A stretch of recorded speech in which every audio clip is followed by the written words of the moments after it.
あ、いてこんばんは。もうそろやね。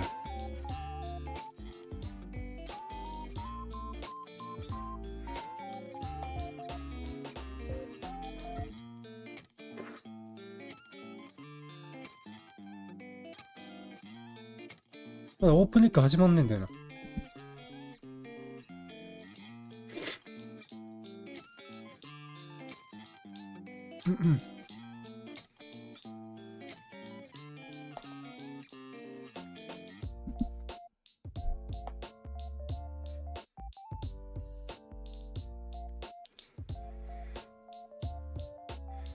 ああ、ニコラスね。ニコラスでも、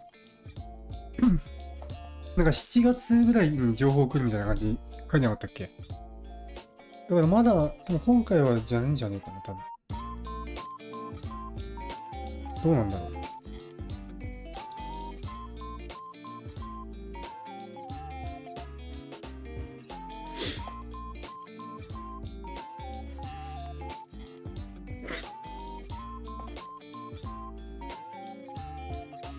オープンリック始まんないな。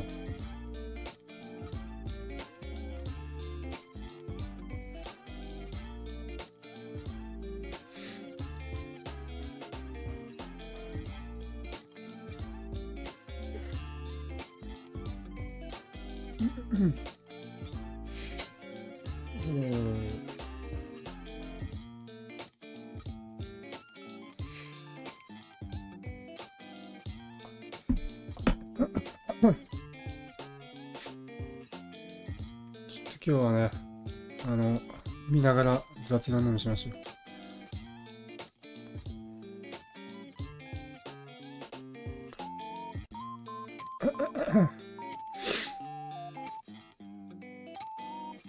あやさんこんばんは。あ、そうだ、インティおめでとう。そうだ、忘れてた。インティおめでとう。お、来たね。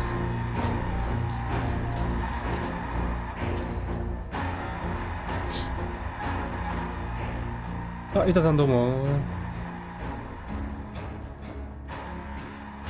あいさんドキドキだよ。そうだね。ついに来るね。カウントダウン始まったよ、ようやく。いや、去年もやったんで。みんな来てくれたしね、去年も。一緒に見てたけど、みんなで。また、よかったら見てください、みんな。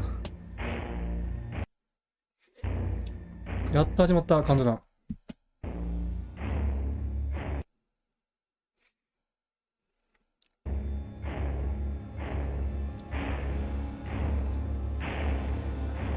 そう、伊藤さん、まだ24分ぐらいよ。多分20分からだから。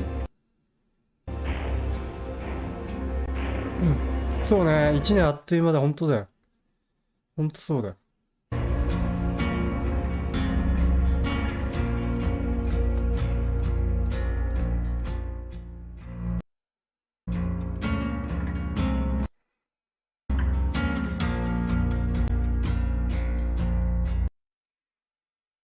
ちょっと訪れてっかな。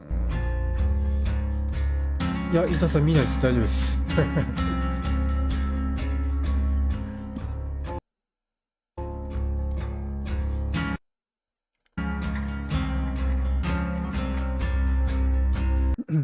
あ、何エペやってんのあいさん、マジあ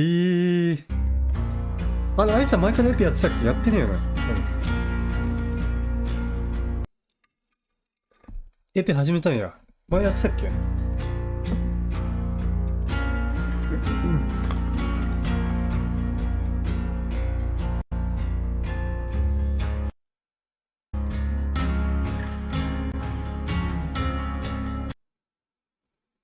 マジでみんなエペやって、みんなエペやってるじゃん。みんなエペやってんのかよ。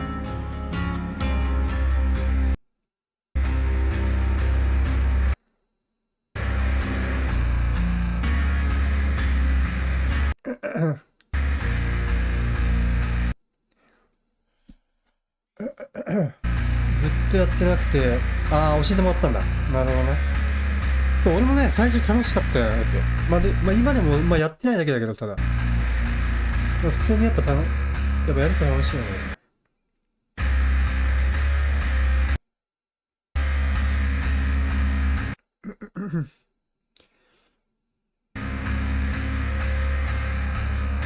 さっきまで、そうなんだ。参加してた。みんなエペやってるんや。いや、クックいらんわ。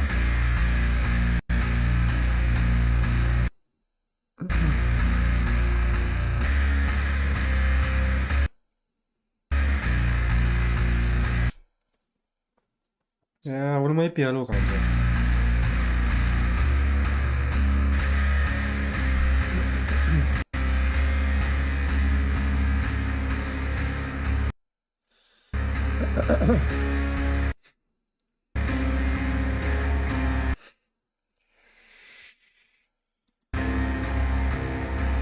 俺もね、エペはね、配信もやってたけど、あれ以来多分やってねえな。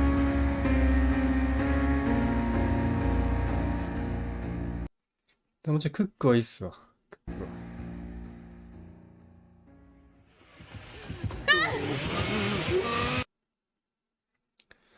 ちょっと配信。こっちね、ここでダウンしてください。ここでダウンして。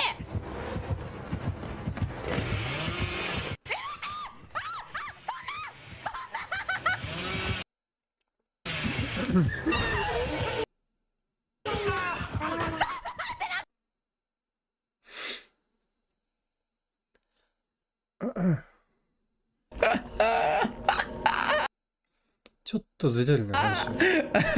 Just like やべ that. やべ That's crazy.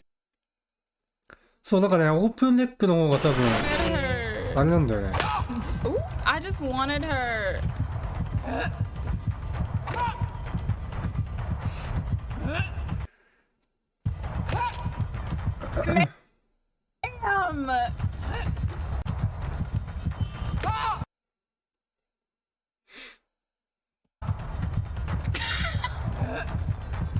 Do you have imagery, いや、 bro? なんかね、オープンレックが切れてんのよ。 I'm mildly ちょっ embarrassed. と。配信が中断されました。一定時間中断が続くと配信が終了します。Oh my god! Oh my god!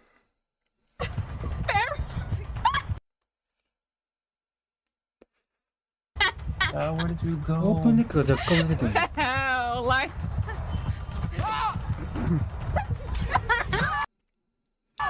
で、イベント始まったらもうやりまくりでしょ。How you gonna have the chance to do anything, dude?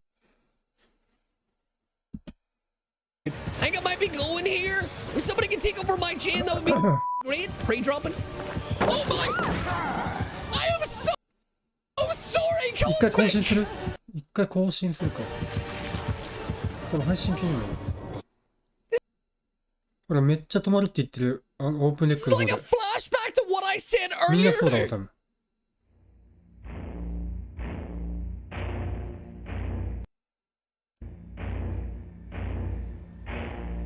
オープンレックの人みんな言ってるわ。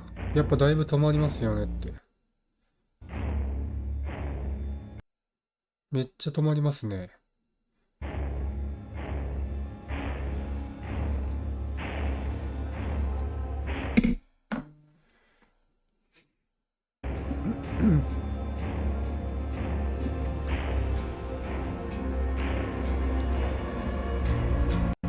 みんな言ってる。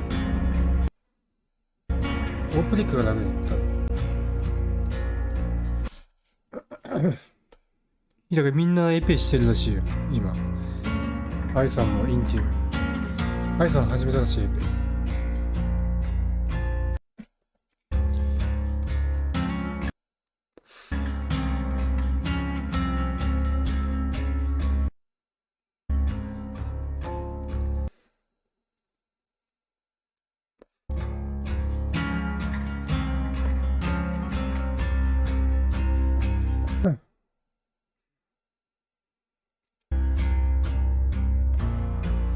ちょっとラグある。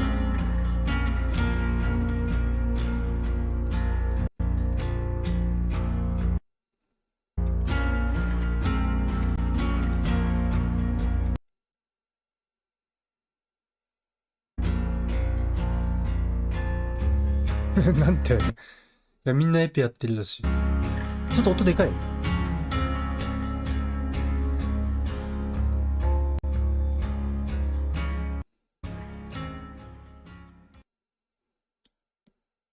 何も変わんないんだ。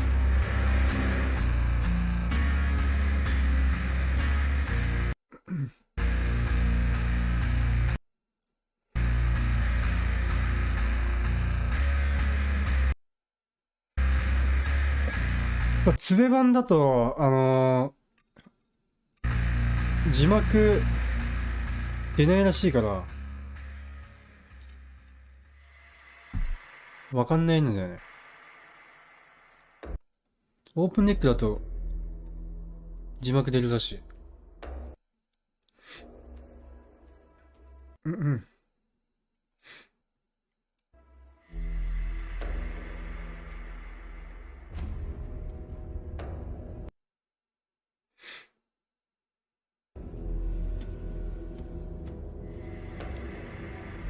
ちゃんと見れてるよ、でも。ちゃんと見えてる。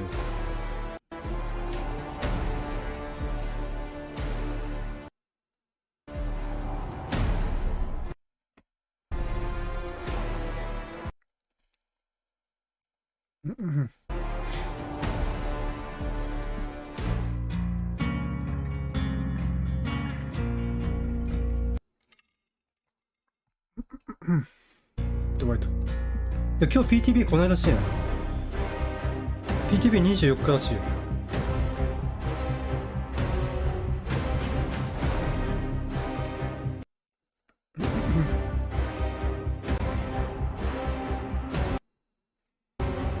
ちょっと音できんだよ。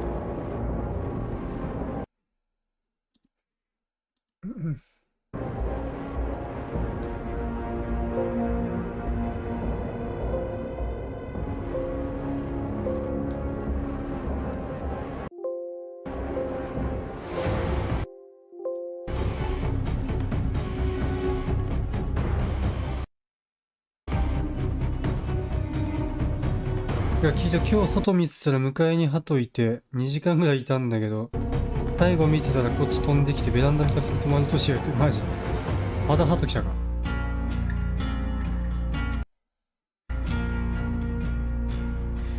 やばいと思って窓ぶったれたら驚いていったけど、ああよかったね。じゃあ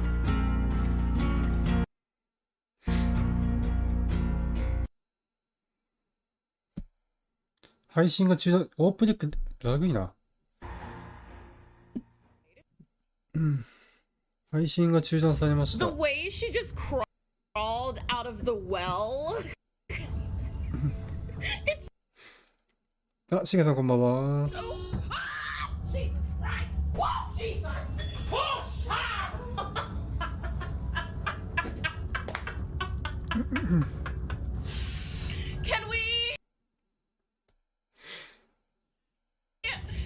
Can we not do that? There was a person dying over there. 去年もこの時期から、鳩がね。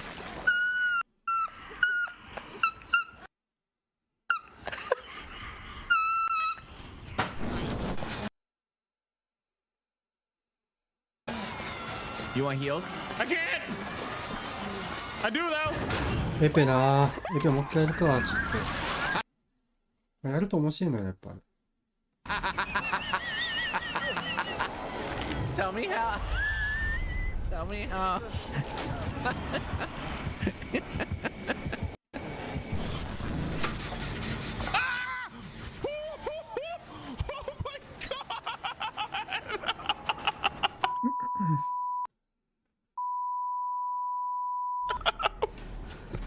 Oh my god, that was so scary. あ、深刻か。 He was so bald. どうしてるんだよね、鳩のあれって。でも全然来なかった。やっぱ He was 夏 so 場にか bald ける、 and so close か to けて my 暑くなる face. から It really 来る scared と me. 思 I'm う。 like, what am I looking at? Fazer isso. Tá, gente? Isso! Tá maluca? Que susto, desgraçada! Meu amigo!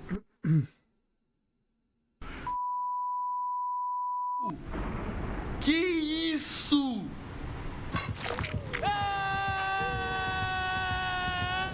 Família? Esse foi o pior susto que eu já levei nesse jogo, mano.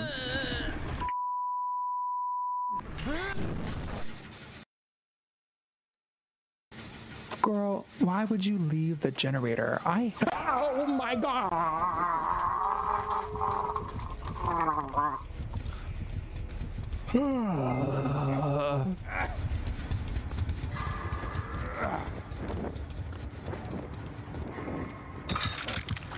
オープンレック5秒くらい前にしたら。なんかね、みんなね、あれっぽいんだよね。なんか、コメント欄の人、みんな止まってるって言って。 Ich hab mich doch erschrocken, Alter. Ich guck grad nicht, ich denke, ich hab doch irgendwas gehört. Oh.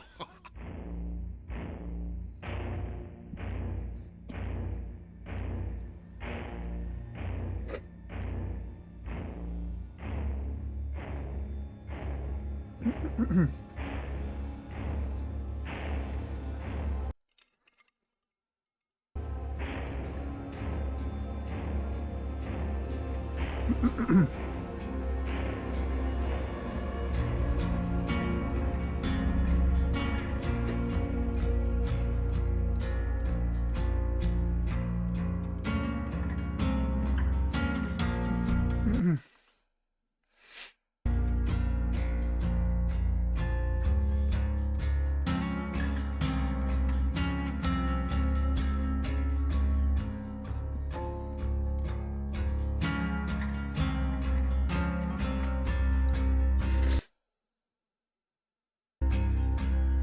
そうでしょ、オープンレック、そうだよ、ブチブチ、ほんとそうだよ。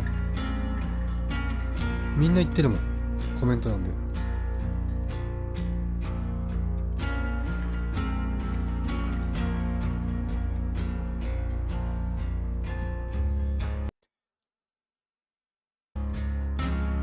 もんじゃって何味が美味しい？ああ、もんじゃ、俺よく食うのなんだろう。明太子とかダメ。ベビーさんは。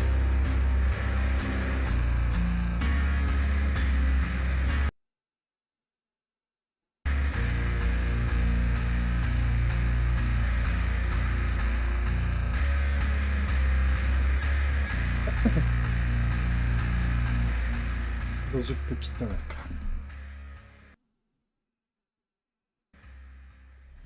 Oh, he's still just standing there. Yeah. どんな味な Yeah. の？ Lead her through the mannequins. 普通に明太。Oh my god. あ、そうそう、あ、明太もチーズ、そうそうそうそう、明太チーズ。ね、そう、アイさんベビースター、ベビースター。Do it again.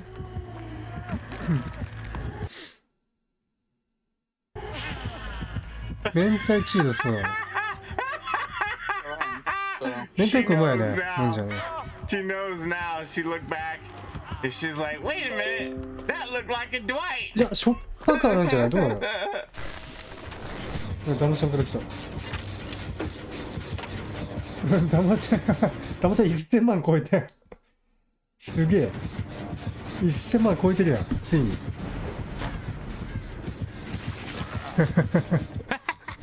7週で1ゲームもせず1000万 BP かかる。ダマちゃんすげえわ。わざわざ DM で送ってきた。たまちゃんが。1000万やばいね。ログインボーナスだけで1000万突破。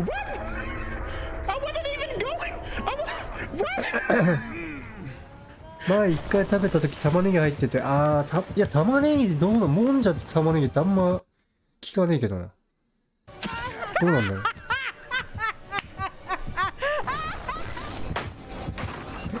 We'll go back to that then now, I expect. Yeah. No, actually, he went for ring. しかもさ、玉ちゃんあれだよ、物語ってんだけど。Off the record didn't プレイステージ save じゃ me. ねえ、なんだっけあれ。あれが1なんだよね、まだ。何年かかったか。もうずっと、なんか言ってたもんね。1000万、タミオみたいな。とりあえず。玉ねぎ入ってないんじゃないかな、どうなんだろう。あんま玉ねぎ入ってるイメージねえけど。なんじゃ。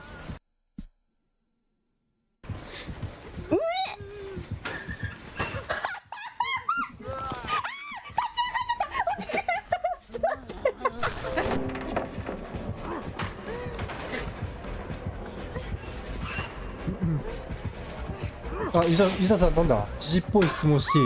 ユタさんまだいるかな。ユタさんなんでしょう。ごめん、見逃してたわ。ユタさん風呂行ったか。タマちゃんに1000万貯めた記念なんかしてあげて。何する？そうだね、玉ねぎ入ってないよね、多分ね。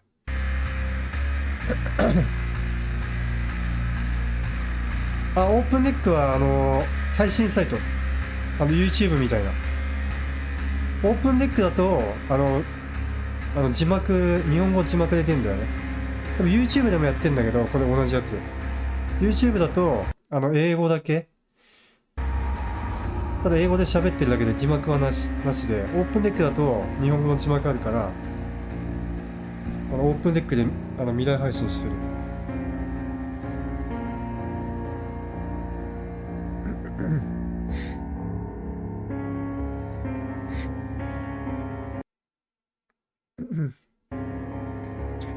海鮮もんじゃ、海鮮もんじゃね。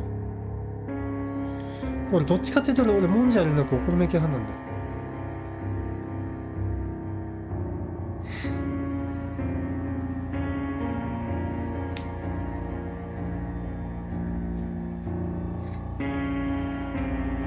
もんじゃにはビール、どうだろう、俺ビール飲まねえかな。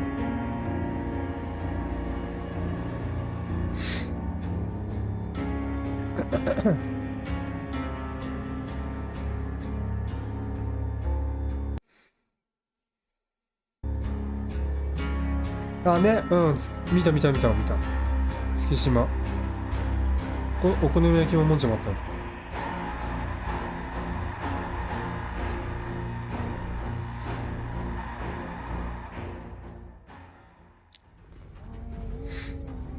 Elle aura peut-être pas le temps.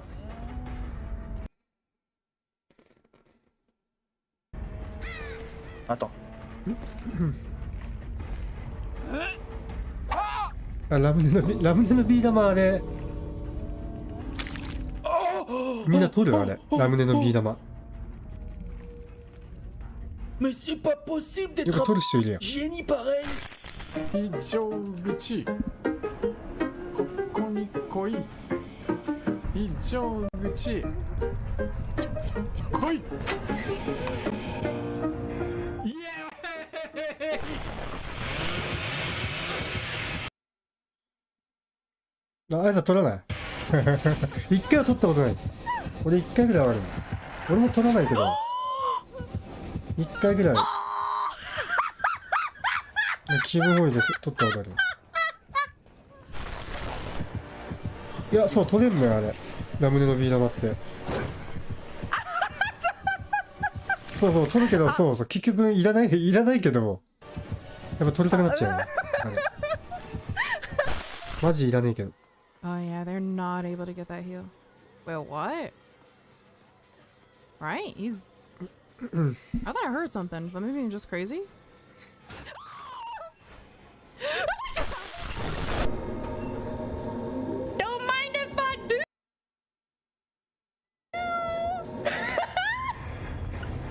帰ってきたね、確かに。What are the odds of that? Do you believe in love and love?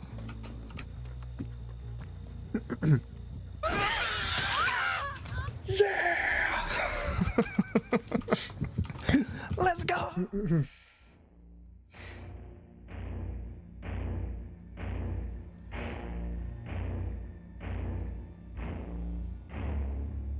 アイさんすまん、ラーメン作っていい？いや、いいね、ゆうとさん。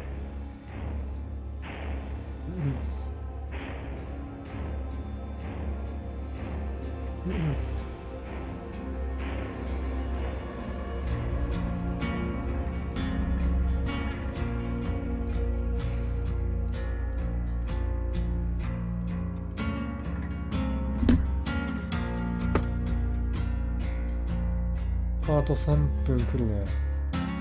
どうやって取るの？あ、ビー玉？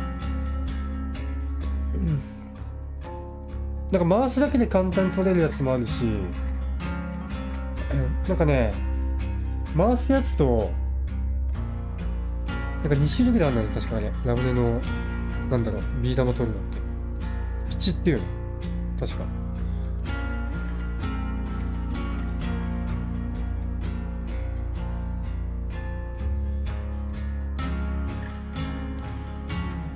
空手チョップへぶってる。い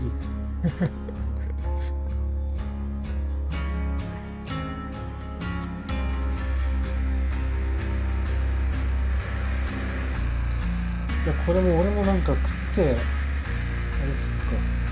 まだいてる。お、これあれじゃない？コードじゃない？ DVD7。コードじゃない？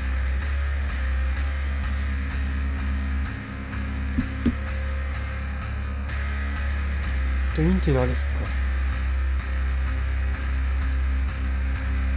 これコードだね、40万。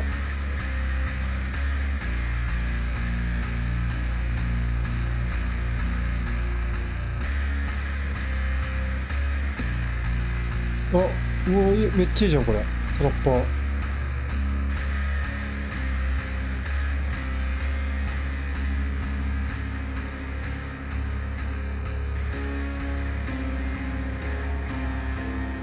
めっちゃ可愛いこれ。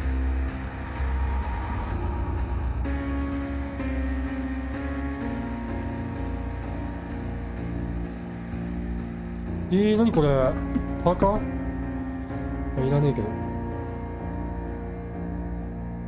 ね、マイクラみたいだったよね、トラッパーのやつね。イ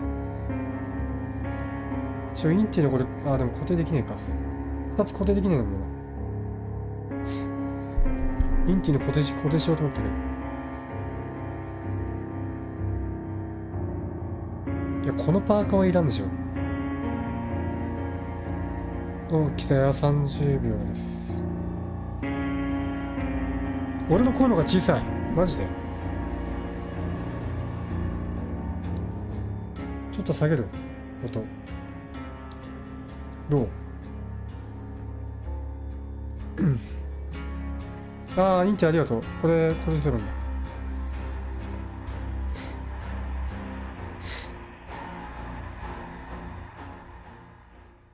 来たね。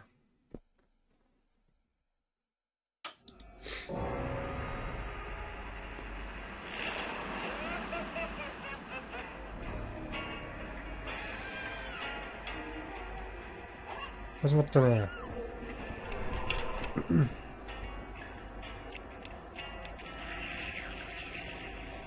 ニコラス・ケイジは何で出てくるんだろうな、俺。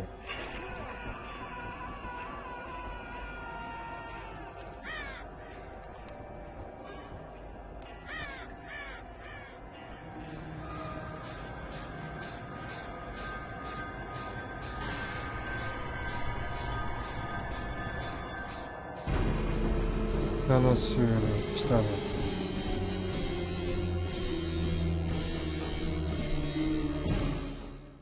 ね、単体で来んのかな、あれね。なんだろうな、あれ。Hello, good people of the fog. Welcome once again to Dead by Daylight's anniversary. 7 years to expand our reach. We also have expanded where we are connecting with our players. Because the players at the center of everything that we're doing, we want to be in more places to hear your feedback on all of the things that we're doing. So we're now on the Xbox official clubs, we're now on PlayStation News, we're talking on Steam forums, we're even getting more involved back on the Reddit with the moderators there. There'll be more AMAs coming up from the team, and even live streams like you're seeing right now, we want to make more regular again. So look forward to all of that coming over the next year. Now I think I couldn't forget the most important platform of them all. No joking aside, all joking aside. Actually, today we are launching our TikTok channel as well. We found that there's actually a really thriving DVD community on TikTok, and we want to be there talking to you, creating fun content with you. So we're really happy to be there now. But I think we should move on with the show itself. DVD の映画の主人公が、ああ、そうなの。1.8 billion trials. What? Yes, billion with a B. And to that note, DBD is not slowing down at all. We wouldn't know how. No, we wouldn't and we couldn't. So let's talk through what you're going to see today. We're going to kick things off with the Year 8 roadmap. That's going to show you everything that's coming across the year to DBD. Following that, we're going to take you through the reveal of our next chapter, which is some incredible original stuff you're not going to want to miss. After that, we've got gameplay updates. After that, we've got quality of life updates. And then a new segment has come to the show. This is actually something that's really cool. We're going to take you beyond the core game of DBD to show you how we're expanding other places and in other ways that you might not be expecting. Very exciting. Very exciting. Speaking of exciting, we have new cosmetics to reveal as well that I think are going to surprise people. I'm so psyched about those. And we're going to round it out with news about the in-game 7th anniversary event, which is better than ever, actually. It's going to be a really exciting one this year. And of course, as Matt mentioned, you do want to stick around for whatever he's hiding, because I actually know what it is, and it's incredible. You can't tell them. No, I can't tell you as much as I would like to. So thank you so much for joining us. Sit back, relax. We've got a great show. And now I think we should get on to it. Enjoy. Hello everyone and welcome to the roadmap segment of this 7th year anniversary stream for Dead by Daylight. I'm Stéphane Beauchamp, head of production. And I'm Justin Brown, product director. We're really glad to be here celebrating another amazing year of Dead by Daylight with you. Today in this segment, we'll have a look at our upcoming pillars for year 8, as well as our chapters plans and the archives and tomes updates that we have planned for the year. Before going any further, I do want to take a brief moment to give a big shout out to the amazing team that's been working on the game for the past years. They put amazing effort and dedication into that and really allow us to get the game to the state it is today. It's just absolutely amazing and a pleasure to work with the entire team. Agreed. Over the past year, we've put out 2 particularly interesting chapters, I feel, amongst others. But first, Forge and Fog has allowed us to tap into a new theme which we've never really had a chance to before. Medieval, which is something we hadn't explored. So our first foray into that and how that ties into the horror themes and all, that was very interesting to navigate. And the second one, for the first time, we have released a first ever sequel to a licensed chapter in Resident Evil Project W. Such a great and cool addition to the game, I think, bringing in a lot of characters people love. And これも確か6周年の時に発表されたの。 Absolutely. Wesker was so well done. One of my favorite killers to play, personally. And it was right around the time that he released that we also did the Prestige update, making it easier than ever for you to sort of unlock all of your perks throughout all of your characters. We also, shortly after the Prestige update, reduced the blood point total or cost in the blood web for all items. We followed that up with bots, survivor bots specifically, in custom matches, which was super useful. Practice your killer in a custom match. It's awesome. We did 2 important quality of life updates to the archives, one being the ability to select quest per role, and then the second, just that in-game toast notification so you can track progress in a match, which is ever so helpful. And then last but not least, last year we said we were going to make our events bigger and better, and we feel like we really delivered that with last year's Halloween. Probably the biggest, best event we've done in Dead by Daylight to date. Absolutely. Now, switching gears, we're going to give you guys a first peek at the upcoming content you can expect us to release throughout this next year. First and foremost, of course, there are going to be, again, 4 new chapters that we but in a strange twist, what you will notice on the graphic today is that there are also to あったな、そんなの。 survivor-only chapters being released in this next year. A lot to unpack, changing the pace a little bit, but it's not straying too far away from what we've been used to over the past. As is tradition, we will be actually taking a peek at the next upcoming chapter, an original one, any segment that follows. いや、続きはもうやらんし、あれ。一回でもう飽きたよ。 Again, we're exploring another theme we really haven't had the chance to in the past, so that's pretty exciting, both in terms of the characters and the team we're exploring with it. The next two killers that will follow after that are going to be licensed and 2名ともコラボ。コラボだって。 Really iconic もの additions すごく to ビ the ッグなコラボな game. ので。 Extremely excited to be able to talk a little bit more about that. Unfortunately, a little too early today to be able to do that. We started to play with them a little bit internally and seeing how the characters are going to shape up, and it's pretty exciting to あ、 actually have 次じゃねえか。 additions to the 今 game. 後ってことか。 So 2つのビッグコラボ。 more to come later this year.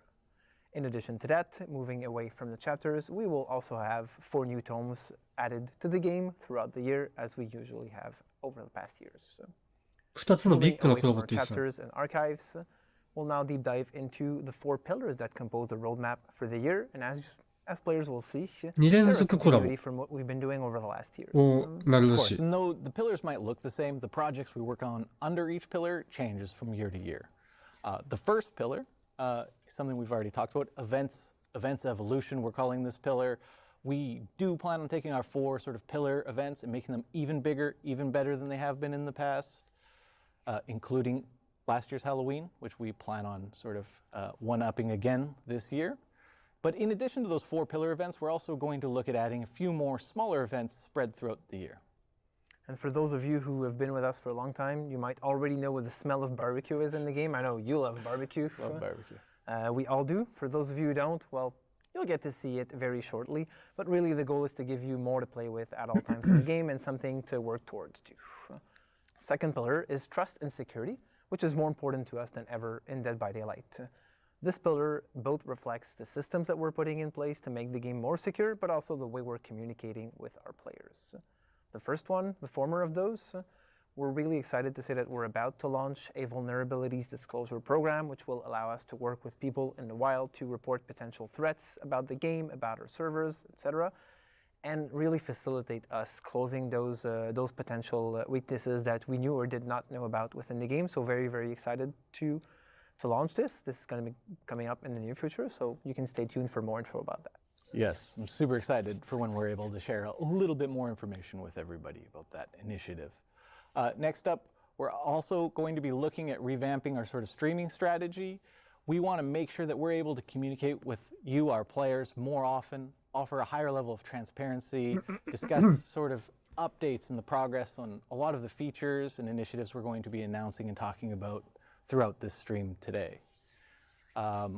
We plan on doing that by doing live streams more consistently to celebrate, new chapter releases, large key beats, and generally just being in contact with you, our community, consistently throughout the year. One of those topics is very likely to be our next pillar, which is live balance, a topic that's very dear to us. It's something I spend a lot of time thinking about and worrying about, and something that I won't go too deep into today, because we will be talking about our live balance plans in a little bit, right? Yeah, we'll have Nat and Jeff coming up in a future segment and talk about what type of projects we have planned for the coming months on that specifically. Awesome. Very excited, very important for us, and we know how dear to the community's heart this also is. A pretty hot topic in general, I would say. Last but not least, quality of life is a staple pillar on which we have continuously worked throughout the years, and this is all about the UI and feature improvements we make to the game as a more general type of thing. One improvement we did last year was the Survivor HUD, which facilitates exchange and communication between players, even if they're not talking with each other directly, to make sure you can always make a better decision as a survivor when you're playing the game, because you know what's happening a little bit more than you used to in the past. In addition to that, you've talked about the improvements we made to the progression and made it faster to level up, but we made it even faster by allowing you to just spend a ton of blood points almost instantaneously, and just get it done and get it through with with upgrading your characters and leveling up much faster in the Blood Web. It feels great. It does. And finally, the map repeat prevention feature, which was released a few months ago, which again, another addition. マップのリピート防止ってなんかなってねえ気がするんだよな。Even if you're playing for just an hour, you're often tapping like 2 or 3 times into the same map and such, and this is really preventing that from happening as much as possible, so a very cool addition. We're not going to go too much in detail today, or at least in this specific segment, to talk more about quality of life features, but we'll have 2 new faces, Rafael and Pamela, who are going to be coming up in a future panel and talk to you about some of the projects we have planned and even show you a few features that we have under works right now and that are going to be coming up in your hands fairly shortly. Excellent. There's a タイヤの BP とは何 lot we BP 以上 look forward to sharing with you in this stream today. 1000万か。 And we thank you again for an amazing 7 years celebrating Dead by Daylight with us, and we look forward to many more. Next up is our friend Dave Richard to give you a first look at our next upcoming Dead by Daylight chapter. Enjoy.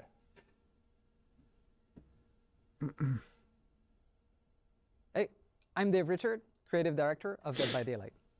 I'm super happy to be with you today to celebrate our 7th anniversary and to show you a first look at our latest chapter and transmission. Let's take a look at the trailer. Oh, 新キラー? It wasn't programmed to harm the crew. It was supposed to help us build a safer home, but something happened. これ新サバじゃない? It became self-aware. It has no empathy. It doesn't feel pain.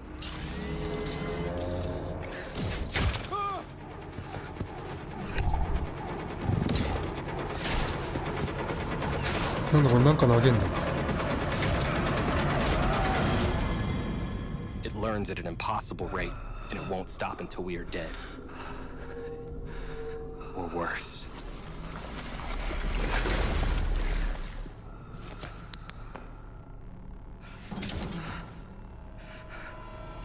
これ多分新マップだろうね。おお、こいつだ。新キラー。来た。新キラー。6月13。As you just saw in the trailer, this original chapter brings us into a completely new genre of horror for Dead by Daylight. We are going to explore sci-fi horror. SF. So this will bring us to a distant, unknown planet, and will feature characters from a possible future. Traditionally, I would be taking some time with you today to go over the characters and the map of the chapter, but this year we're doing things a little bit differently, with a behind-the-scene video.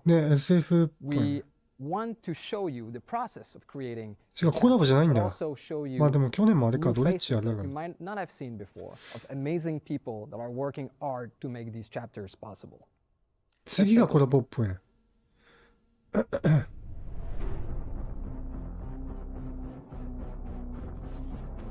For the anniversary, we've prepared a very special original chapter.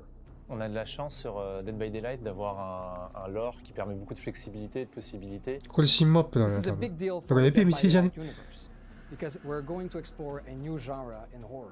エペにこんなとこあってん。 Sci-fi.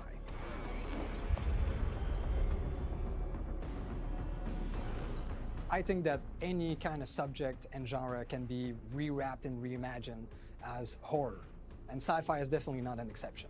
ね、 There エペ are っぽい three よ big ね。 themes that we wanted to explore in that new realm. First of all, it's clearly an あ alien あ、アバ world. ターか。 We wanted you to feel like you are far マ from ップ home, がすげえ。 that you are lost in space. The second one is that we wanted to make sure that the human technology looked weak, lo-fi, so that you never feel safe within these constructions マジでエペ that 見 we て。 brought on the settlement. And the last thing we've added to the mix are traces of a long-lost alien civilization. Donc, comme vous pouvez imaginer, toute l'équipe a été très excitée de travailler sur un chapitre pareil de science-fiction. Le gros challenge et en même temps l'intéressant défi qu'on a eu, ça a été de donner toute cette consistance, cette relation entre les personnages, l'environnement. Tout a été pensé visuellement pour que le joueur se sente en danger constant. Et la tension est accentuée par la présence de ce tueur qui est une intelligence artificielle qui se nourrit de l'environnement et qui est intéressé par récupérer plusieurs ressources pour se construire un corps parfait pour devenir l'arme ultime. Les joueurs vont explorer une jungle hostile et sauvage d'un autre monde. Tout est designé dans cette jungle pour pouvoir tuer. One aspect I really enjoyed was that it was a jungle, so we could make it super dense, super threatening in the organic design and the design of the plants. Everything kind of looks like it could kill you. We tried to have like very creepy looking texture, very organic texture you would find in nature. We would try to bring it into the designs of the plants and the vegetation in general. The main building, the idea was to show that was a safe place for the characters. As you can see, it's on stilts. It's elevated compared to the map. The idea was to show that the map is very dangerous and this place should be safe for you. But the interesting idea we had is that once you get into the structure, it's actually more dangerous or looks more threatening to you. Singularity is an AI that is supposed to help the human crew settle on this new planet. But while it was scouting, it got in touch with a piece of old alien technology and was enlightened. And now it wants to overthrow and kill all humans. So this killer is an interesting take on the cyborg. We're used to see organic character using pieces of machinery to become more powerful. But the Singularity is doing it in reverse. It is a simple piece of technology using a cloning technology to get organic material and flesh to become more powerful. パスファインダー、確かにパスファインダー見て。パスファインダーだね。確かに。Go around the map and set up these biopods. Spread your consciousness inside of these biopods, and then if you're able to catch a survivor inside of your reticle, you'll be able to infect them, appear next to them, and then you'll be able to attack them and keep the chase going. One of the important things for survivors is teamwork, trusting each other, working together. So with this killer, one of its abilities in the slipstream is that once a survivor is tagged or infected, you can spread that influence to other survivors, and it does so automatically. So survivors will be less likely to work together. There'll be more discord between them. Survivor. La présence humaine est visible dans la map.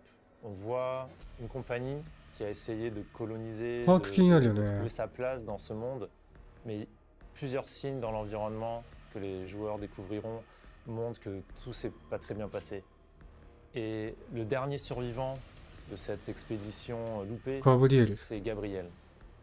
Our survivor, Gabriel Soma, is quite resourceful. He's able to troubleshoot some pesky issues on the survivor side, and he's able to adapt very quickly to be able to bring the killer away from the other survivors. He's able to protect the others.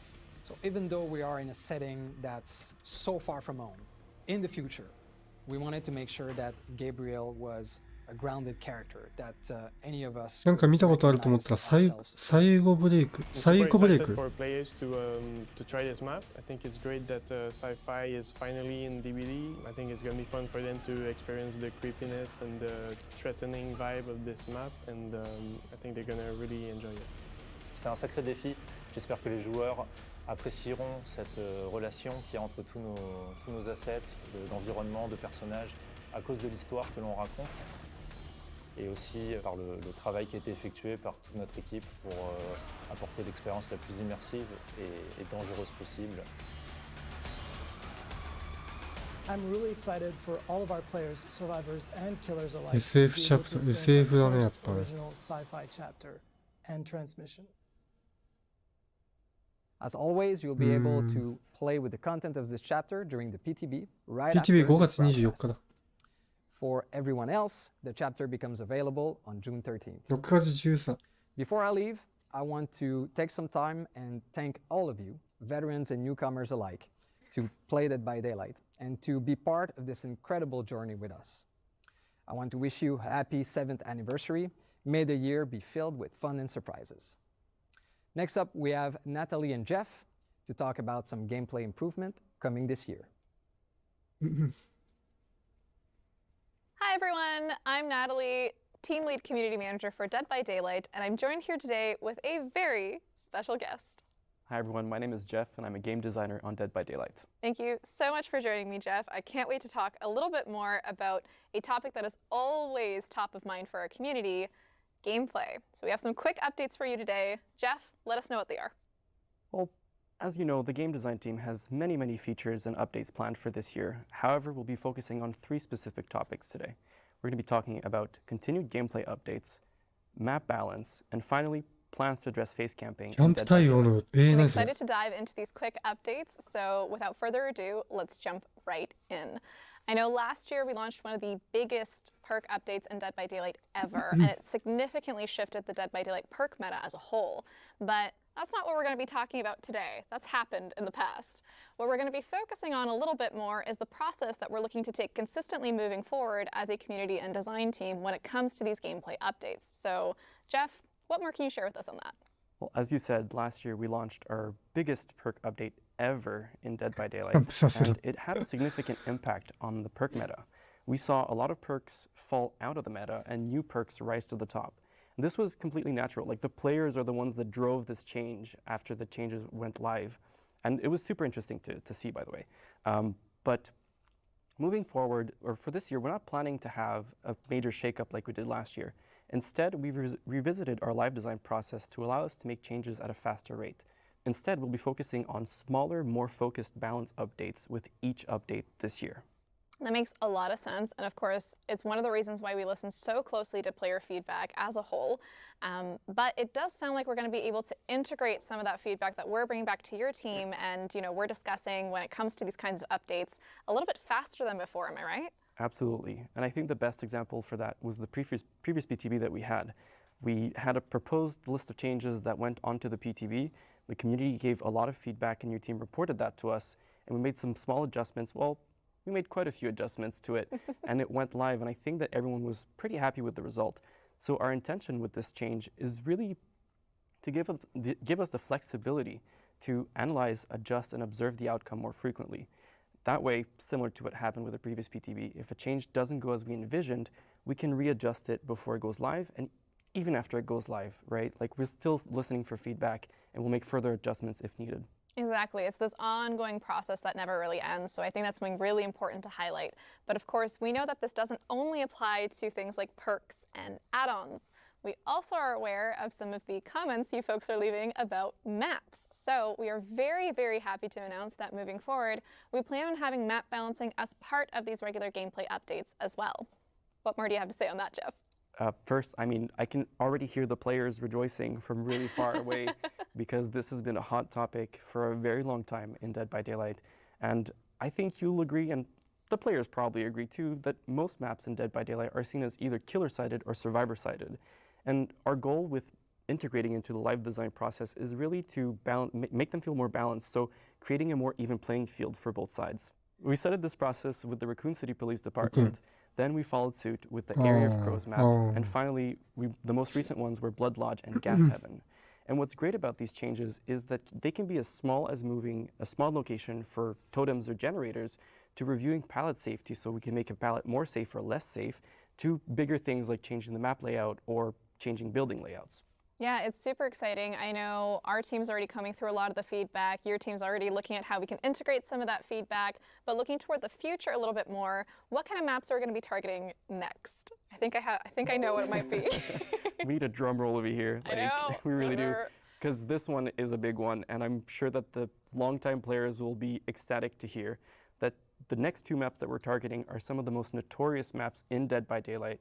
I'm talking about 2 Coldwind farm maps, Fractured Cowshed and Rancid Abattoir.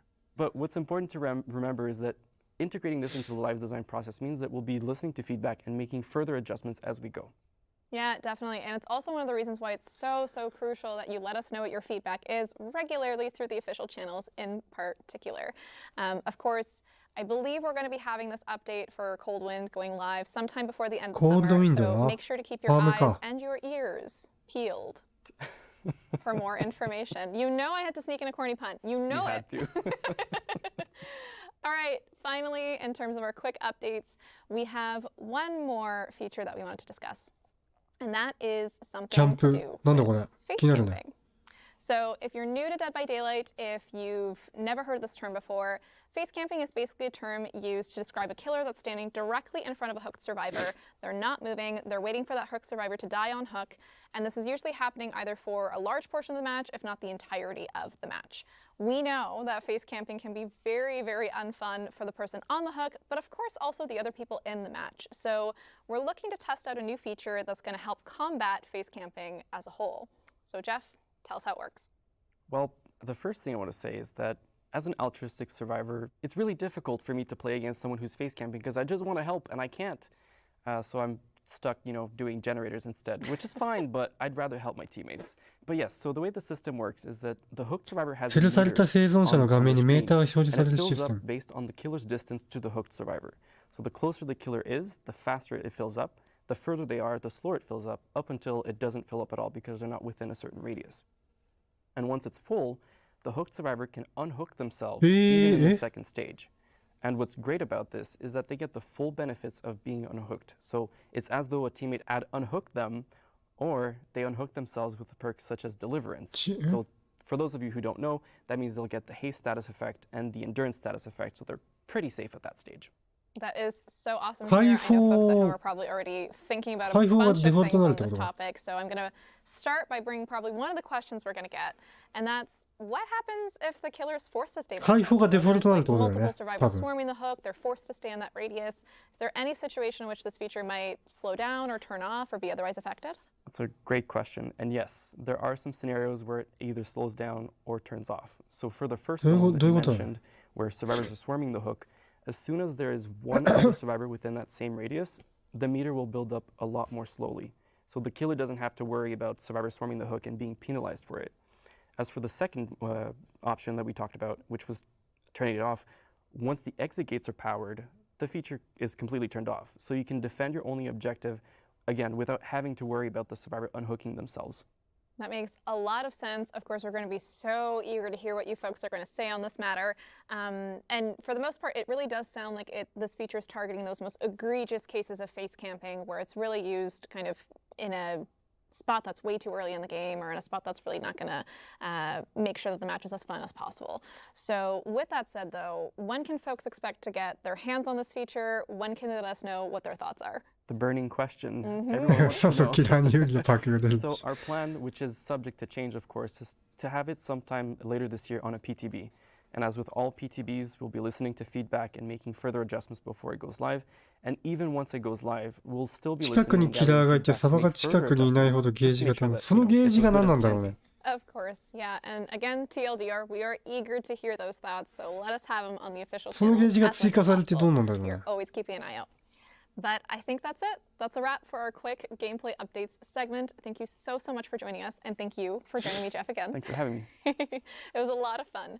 If you're interested in learning more about this, please head on over to deadbydaylight.com after the broadcast, where there's going to be an in-depth article looking at all three of these topics in a little more detail. Outside of that, of course, more gameplay updates are coming this year, so stay tuned to our official channels to hear more news on that. Finally, our next segment is going to feature Raph and Pamela. They're going to be talking a little bit more about some highly anticipated quality of life improvements that you can expect to see in the game soon. So you want to stick around. You do not want to miss this. We'll see you in the fog. All right, it's time. Finally, I've been holding this in for too long. I can finally tell you all about our next survivor. Oh. All right then. Let's go.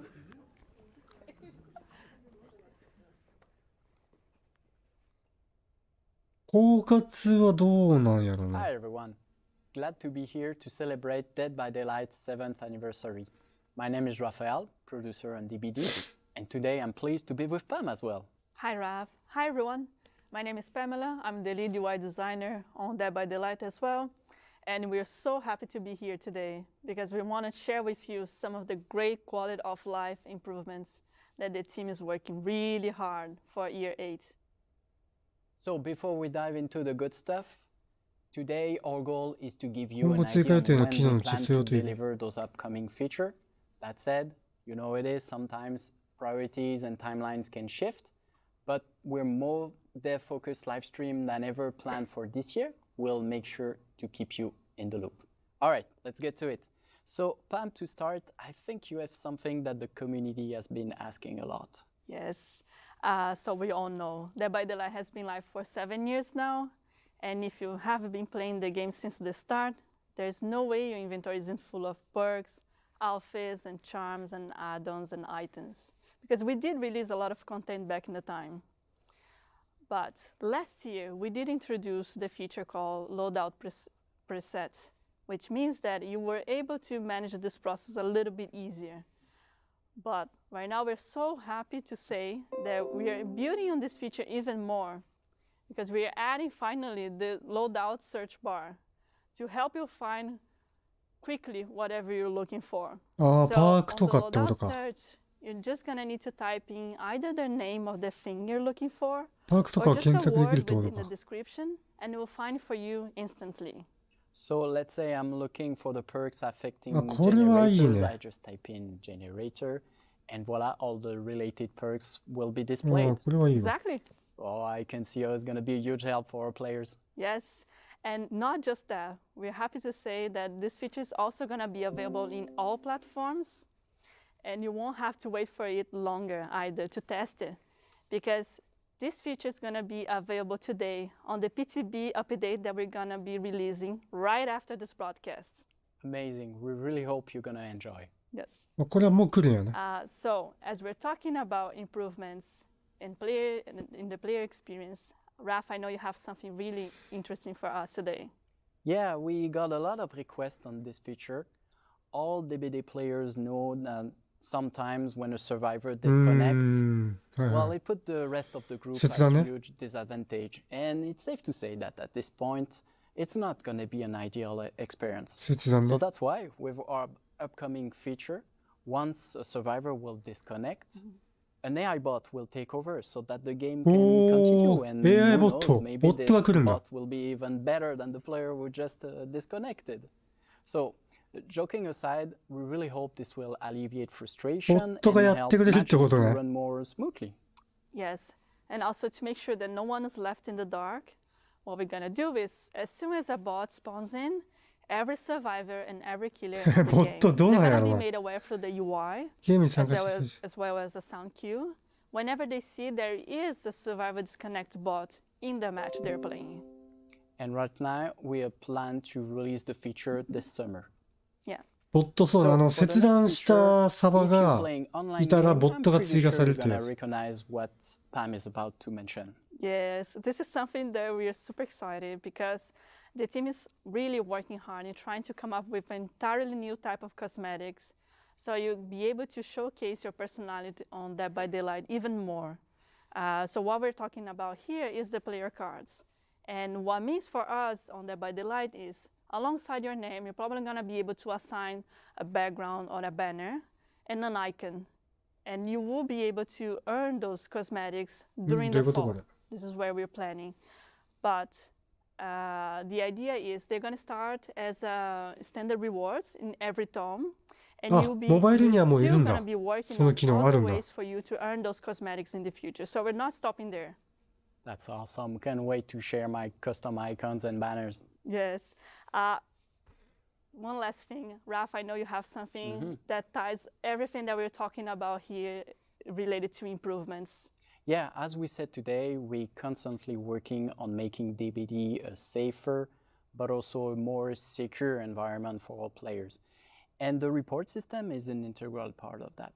Right now, how it works, at the end of the game, if a player wants to report people because of bad conduct, hacking, or other reason, they can.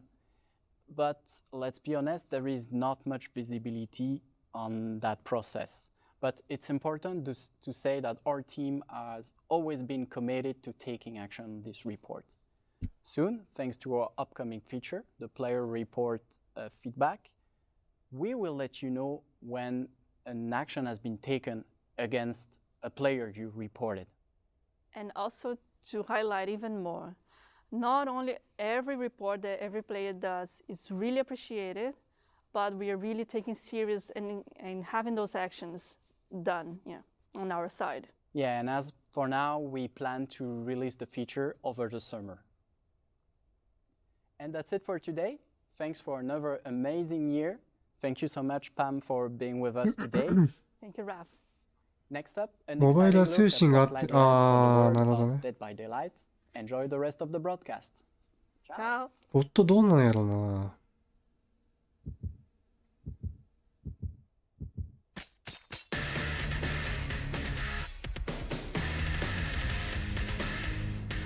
なんだこれ。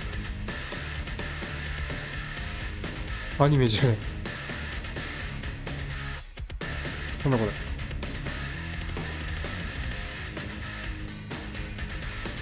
漫画？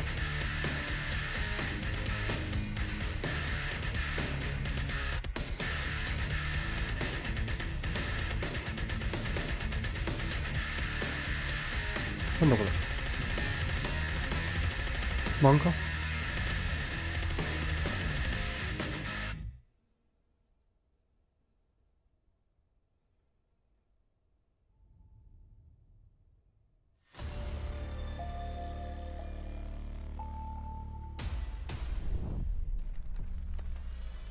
モバイルや。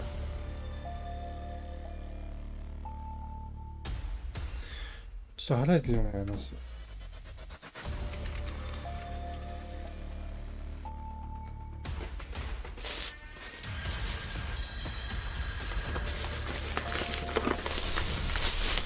魚肉ソーセージか。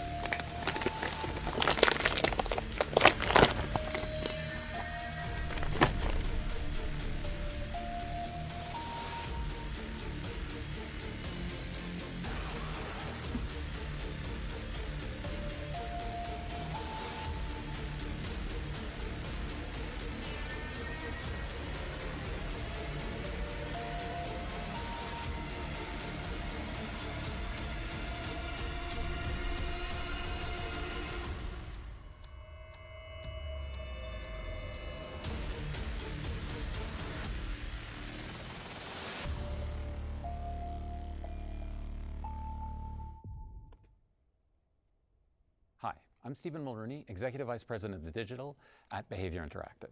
As someone who's been on Dead by Daylight since the very beginning, it's been amazing to see the ways both the game and its community have grown.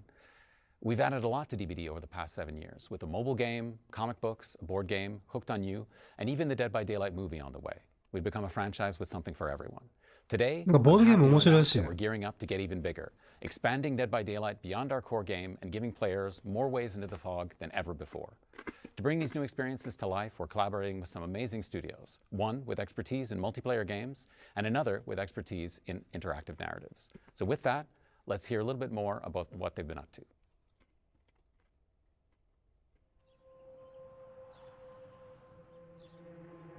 We're obviously all horror fans here at Supermassive, and massive fans of Dead by Daylight. Now we're thrilled to be collaborating with Behavior on a brand new single-player interactive story game set in the terrifying omniverse. ボードゲームやる友達がいます。そう、ボードゲームね面白いしよ。 hard to blend the tension, agency, and branching storytelling of a supermassive game together with Dead by Daylight's mythology to create an intense narrative experience filled with powerful life or death choices. Our game will be set outside the entity's realm and feature the story of a new cast of characters who players will follow for an ああ、そうね。確かにボードゲームオンライン、そうね。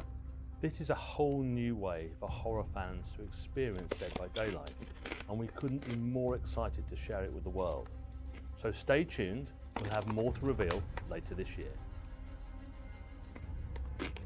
It's been almost a year since Midwinter joined the Behavior family. ボードゲームオンラインあんの？あ、DVD はないけど。One of the things we love most about the world of Dead by Daylight is the infinite possibilities. We thought about the game's multiplayer action, which we love, and reimagined it in a completely new way. The themes in our game center around greed and the lust for power.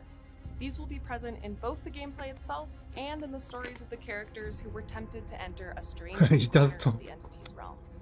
Our vision is to create a multiplayer PvE experience where instead of facing off against each other, up to 4 players can team up, enter another one of the entity's realms, and take on a host of deadly enemies that occupy it. This project is still in very early stages. We are really excited about what we're doing and can't wait to share more as we go. Stay tuned for more. 7 years in, and the world of Dead by Daylight has never felt bigger. I'm so excited that players will have 2 new ways to explore the entity's realm. There's still a lot of work to do before we'll have more to share, but just follow Dead by Daylight and we'll make sure you're the first to know.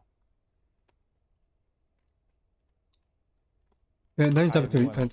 闇ポテトってやつです。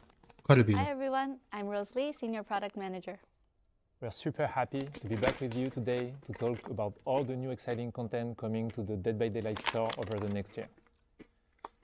Rose, it's been 7 years already. Long journey. Oh, what a long journey, what a beautiful journey, but 7 years old, wow. Dozens of collections, thousands of cosmetics brought to life. そう、闇ポテト。 Dedication by our 闇ポテトじゃなくて。 And yeah, along the years, we provided to our players an incredible amount of options when it comes to how to represent themselves in the game. Some would say too many. Yes, it's a lot of outfits, and more are coming. And today, I think we should share more about it. You know, about what's coming. We're ready to share. Yeah. And also, we have a special guest. あ、そう。 Later to discuss about this unique collection we work on together. So, yeah, maybe we should start. Okay, so Dead by Daylight is a game, as you all know, that's known for its great soundtrack, and we're always on the lookout for opportunities to explore like the music scene in particular in our cosmetics. And we have 2 collections coming in the next year that, well, although they've just come together and we don't really have any dates yet, but we really couldn't resist sharing. So here goes. First off, Dead by Daylight is partnering with heavy metal legends Iron Maiden. Yes. On a collection built around the iconic Eddie. Iron Maiden. Well, let's be honest, he fits Eddie is badass. right into our game. Right? Sure. All of the cosmetics in this collection will be like portraying his many album cover appearances, which are super. 闇うまいよね。 And secondly, we're thrilled to be partnering with Slipknot on a collection that showcases many of their trademark masks. We'll be making 9 masks in total, paying tribute to some of the band's most iconic members over the years. Well, all 4 killers, of course. Yes. So yeah, as we said, it's really early for both of these collections. スリップノットじゃん。 We'll share more news as we get to work on them. What's next? Yeah, I think it's a good time to talk about our community, you. Our community, I mean, since the beginning of Dead by Daylight, they are super important for us, and we were attached to put the spotlight on them on a unique store collection since a while. Because, you know, like we have fans all around the world who are also really talented and creative artists. For sure. And even if it's not the first time we showcase their work in the store, organizing the competitions, right? We did that before. Exactly, to appear in game. This year, we would like to take it a step further and unifying our inspirations, passion, guidelines to build something new together. Wow. And the result of it is the artists from the Fog collection. So I remember when we asked to our community to submit their work. And we got hundreds, thousands applications. Plenty of amazing applications. And we had to select some of them. So I remember we selected 4 winners from Poland, US, Spain, Canada. There is also a 5th contributor, as you know. We'll keep it for later. Featured on the collection. But we invited them to select their favorite character. It was important. And we're super lucky because we ended up with a split of 2 survivors and 2 killers. So balance was perfect. And then we met and we shared with them all these things they need to know to work on our outfits, like the technical constraints, the lore, the mix and match, etc. Everything they needed before giving them the really precious maximum creative freedom to start their designs. And next we did this regular follow-up with them, and we achieved beautiful and functional designs, still respecting the artist's intentions, but also our needs. And yeah, it was an incredible collaboration. We have beautiful outfits because I think like all these creativity, these ideas, their design, they brought to our game our fresh approach to it, new eyes. So it's yeah, I mean, I'm super happy with the results. So thanks again for these artists to work on that collection was great. That's great to hear. Yes. And also we have that fifth artist that we invited ourselves to be a part of the Artists from the Fog collection. Yes. She's an industry veteran, as you know, known for her fantastic work on like Okami, Bayonetta, the Evil Within series, and of course Ghostwire Tokyo. We're incredibly excited to have her joining us today to share a little bit about her designs. Welcome, Ikumi Nakamura. Hi. Hello. Hi. Welcome. 日本人。Hi, I'm Ikumi Nakamura. Z by Daylight のコミュニティの皆さん、こんにちは。よろしくお願いします。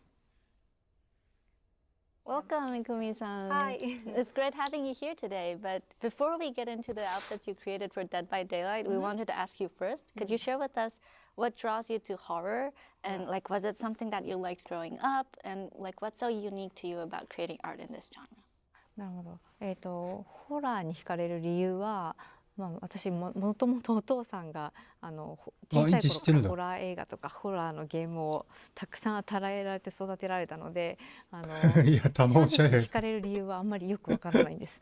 なぜかというと、自分の体のなんか細胞の中にホラーが染み込んでて、ホラーがあると絶対見るし、ホラーの作品があるとすごい気になっていつも見ちゃうし、でもやっぱりホラーってなんだろう。こう掘り下げていくと結局のところ人の死とかインティの友達描かれていて非常に多様性があるジャンルだなと思って惹かれるなと思います。And you're creating 3 outfits for this collection, each featuring a character that really resonates with our Japanese fans. Could you share with us what stood out the most about each of them to you? 一人はキラーの寒山鬼ですね。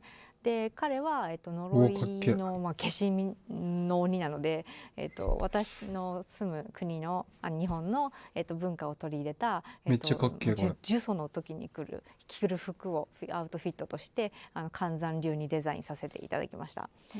でリジョンのジュリさんはすげえねこれ。彼女は狂気的な学生の気持ちを持っている女の子だと思っているので、それを表すためにそういう私たちの文化であるスクールガールの衣装をアウトフィットで彼女にあげてみました。でもう一人がユイで、彼女はすごくバイクを乗ってるたくましい女性だなって思って大好きなんですけれども、そんな彼女のなんだろう私生活とかめっちゃエッチじゃない原宿とか行ったらどんな格好をするんだろうっていうのが見たくてそれでデザインをしてみました。We'd also love to learn more about the whole process and your inspiration for the creation of the design. キャンドルを頭につけてるんですけど、それはプレイヤーから見たら寒山が来た今のは木村優衣かな。分かるような子供にめちゃくちゃいいんだけど。にもなるしゲーム的な意味もつけてデザインにしてます。かっけえこれ。でもう一人のジョリーさんに関しては、どこの女4人でリージョンじゃんでだから4人デザインしたらいいのかなと思って4人デザインしちゃったら1人でいいですって言われて分かりましたっつって言ってジョリーさんをデザインさせていただいてで今80年代とか70年代のポップカルチャーが非常に世界的にも流行しているのでそこの時に生きていた学生さんといえば、ヤンキーとスケバンだと思ってそのアウトフィットを彼らにあげました。はいでユイに関しては女の子のじゃないですかだから彼女のなんか本当私生活できるのをすごく見たいって思ったのがまず第一で鬼にもエッチって言ってあげなさい。彼女のいつもはこう見るとよくねえなこれ。バイカーの衣装を着てるからこう見るとよくねえわ。ダセえわこれ。可愛い服を着た時にさっきのやつでも全然 OK だ。どれだけキラーに傷つけられてる姿が見れるのかもっと見たかったんで比較的薄着にして彼女がキラーから逃げやすいように動きやすいようにしてダサかったわ。スポーティーなスタイルを取り入れました。Well, thanks again for joining us today, Kumi-san. The outfits look really amazing, and we can't wait for fans around the world to enjoy them. So the Artists from the Fog collection, featuring work from Ikumi Nakamura, will be available in the Dead by Daylight in-game store this summer. Oh, one more thing. I have a last announcement. What? And it will be a nice piece of nostalgia for any long-time fans of Behavior. Because we have our team, our big team, and an important part of this team worked on a game a long time ago named Naughty Bear. Oh my god. Naughty Bear, Naughty Bear. You know, this game featured a bear living in his happy community of bears, but he's going on a murderous rampage after they didn't invite him to a party. I mean, what an 訂正しますね。訂正してください。あれ？日本語間違ってた。訂正します。そう、訂正しますか。訂正しますね。I'm super happy because now we are finally doing it. Players have been asking for it. Yeah, I know, and it's coming soon. This year is coming. Wow. And we will attach a cosmetic. It will be part of the Trapper cosmetics, and we will give them it will be a lot for players to see. 何これ？めっちゃ可愛いんだけど。Thank you for watching. I hope you really enjoyed all this announcement, all the upcoming outfits coming this year. 誰？トラッパーか。And thank you again. めちゃくちゃいいやん、あれ。Here with us today was a real pleasure. トラッパーかな今の。めちゃくちゃいいね。Stay tuned because Jean and Sarah are coming up next to talk about the in-game celebrations for the 7th anniversary. Thank you for watching. Bye.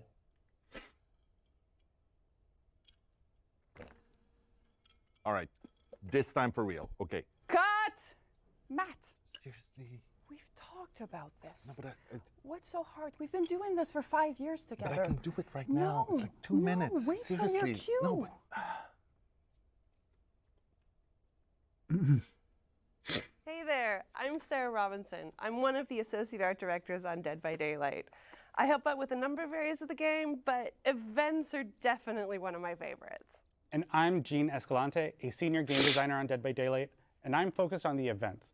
And I'm so glad that I get to be here with Sarah, as 7 years ago, when I first became a fan of DVD, she helped me get my very first tattoo, which was altruism, just 2 months after the game's release. Thank you. No problem. Happy. オープンレックに英子ちゃん来た。Okay. So, Gene, there's lots to celebrate this year. And we're kicking things off early this year with a month of in-game activations leading up to the anniversary event. So tell us more about these activations. Exactly. So each week we will be celebrating a different 2-year period of Dead by Daylight's history. So that'll include characters, maps, and mechanics that were introduced during those periods. So for example, week 1 will be featuring the blood hunts. Week 2 will then be doubling the rift fragments for your rift pass. And in week 3, we will be inviting you, the players, to vote for a community choice event, which will occur during the Chapter 28 release. And once the anniversary event goes live, we'll be doing giveaways for previous anniversary cosmetics, including outfits and the year 5 crowns. Twisted Masquerade was a huge hit last year. And this year, we're bringing it back bigger and better than ever. But the host of the Twisted Masquerade has actually stepped out of the shadows this year and has lent their certain special kind of decorating skills to our in-game event. What can players expect to see? Well, the host has introduced a lot of various artworks throughout various areas of the game, so you'll definitely want to check those out. And yeah, Father Campbell's Chapel has gone through a complete masquerade makeover, and it looks incredible. But this host seems to have brought along some mysterious masked figures. What are these like weird ghostly spirits? Who or what are they? If you want to find out, you're going to have to take a closer look. Speaking of masked figures, までか、仮面舞 we're 踏 bringing 会 back か。 Masquerade Mask this year. We have 12 new masks for 12 new characters. But getting your hands on them last year was a little tricky.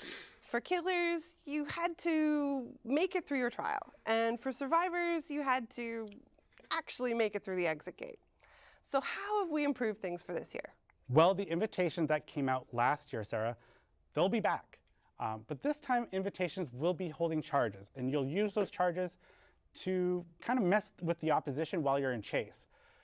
So if you're a survivor, what you'll be able to do is block the window vaults so the killer can't pursue you, and you'll also be able to spawn a pallet, which can be used in an emergency, but it'll be it'll break right upon use. Killers, on the other hand, they'll be able to reduce the impact of a stun, remotely break a pallet or a breakable wall, and survivors better watch out about this one, they will be able to inflict the exposed status effect on you once they've reached a tier of bloodlust. But in order to get your cosmetic, you will need to make sure that you are holding onto at least one charge by the time that an exit opens, and that's either the exit gate or the hatch. So our players are going to have to decide what is ultimately more important to them, exhausting the charge to help them in a time of need, or getting that brand new mask. Oh, it's such a tough choice. But I love the players have a mechanic now where they can gain these masks without having to escape the trial. So beyond the mask, we have a number of excellent unlockable cosmetics as part of the Twisted Masquerade event tome, including 2 brand new outfits. Last year, our guests of honor were Hattie and the Dredge as part of our Roots of Dread chapter. But this year, we're highlighting 2 fan favorites, Nia and the Hillbilly. We also have a number of playfully chaotic charms for you to collect. It's worth noting, though, that all of last year's cosmetics, masks, outfits are going to be available in the store. So if you missed out on anything, now's your chance to go collect them. Exactly, and keeping track of their collections is going to be much easier. So the event pop-up now is multi-tabbed. So you'll be able to find a collection tab and a store tab. In the collection tab, you'll find anything that can be earned through event gameplay or through the event tome. And in the store tab, you'll be able to find anything that we want to feature that is event related. And in there, you'll be able to find the Feng Min and the Ghostface outfits, which are brand new Twisted Masquerade outfits. So be sure to check those out. We've got one more thing coming as part of the anniversary event, don't we, Jean? This year, we're debuting a new kind of challenge condition, random perks. This is exactly what it sounds like. You roll the proverbial dice, and your loadout is equipped with those random perks. So this is a condition you might see on challenges that ask you to heal a survivor or down a survivor, for example. And last but not least, we're bringing back community challenges. So this is a great time for the whole community to get together, to work together and unlock additional rewards. Exactly, Sarah. And we will be there, ready to support you guys through those community challenges. So make sure to stay tuned and don't forget that the road to anniversary content starts today. And that is a wrap on the 7th anniversary show for Dead by Daylight and another year of content reveals. Thank you so much for joining us, spending your day with us here. It's been as exciting as I hoped it would be. I hope you've enjoyed it. And don't forget that the PTB for End transmission is live right now. So if you're on PC, you can jump over and start testing out things that were just revealed in the show today, which is pretty special. So thanks once again to our dev team back at the studio. Wait. Thanks. Oh, right. I have one last thing, seriously, before we finish. I know we had some great reveals today, but I have one last thing that I'm super thrilled to talk about. We are welcoming into the fog this year someone, I mean, it's a brand new survivor, like we've never done before. He's an amazing actor with a career that spans decades. He's done everything, all the greatest movies you've ever seen. He's been in the horror world for a while with cult classics to cosmic horror. He will be joining the fog this summer. We are so excited to have him with us. Nicolas Cage. There's nothing more powerful than imagination. It can shape the fabric of reality, transforming everything you may think you know.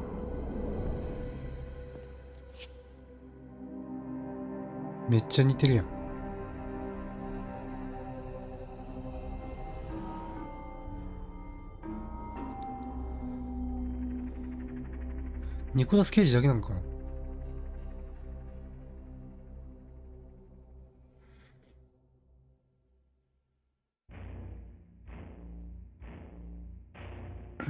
終わりか。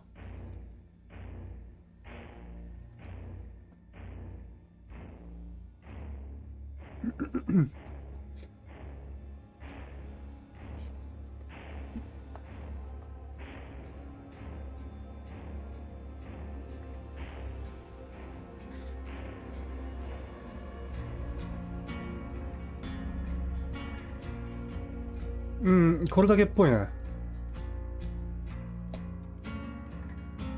2個系についてないの。あ、キラってこと？どうなんだろうね。来るんじゃねえかな。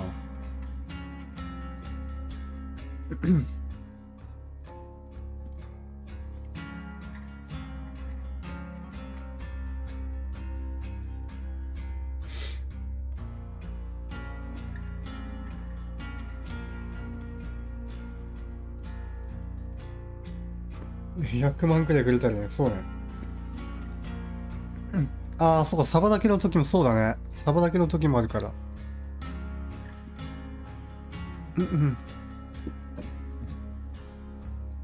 まあ、こんな感じでしたね。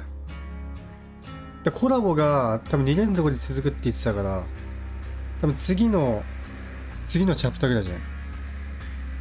それがちょっと楽しみだね。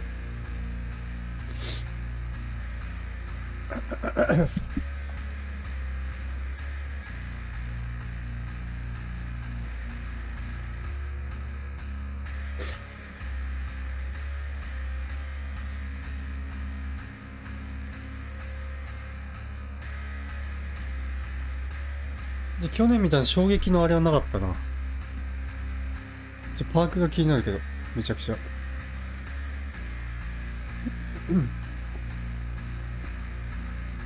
図に系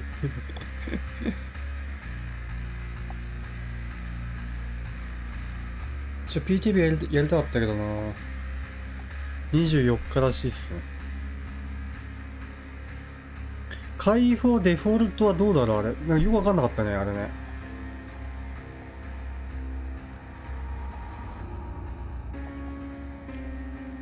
あ、そっかそっか。ミカエラの時、そっかそっか。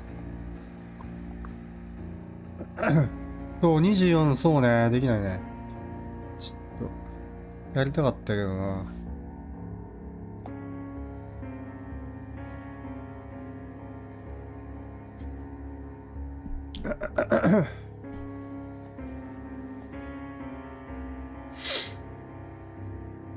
じゃあこんな感じっすね、7周年。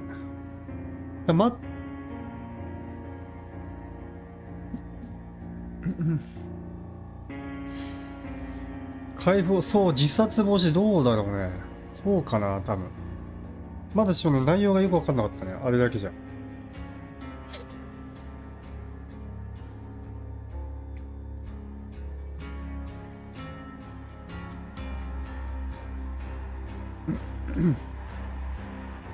PTB が24日からかな、多分。PTB が24日で、本実装が6月の13って言ってたかな、多分。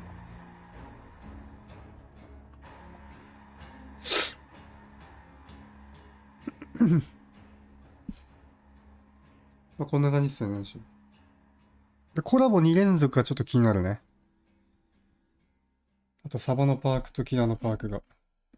まだ発表されてねえもんな、多分。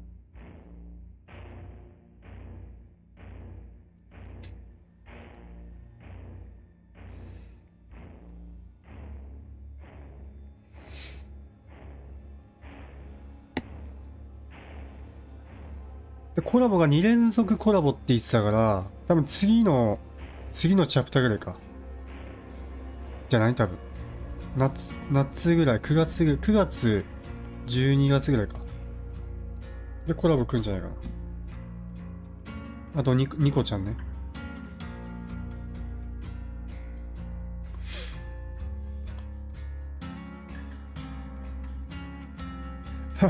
まあ、ニコラス・ケイジは、ほんとビッグなあれだけど。まあ、ニコちゃんが来るから。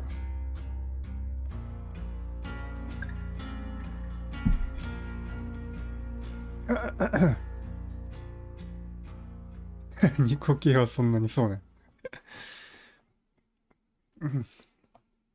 いや、始まったね。ニコちゃん。終わりましたね。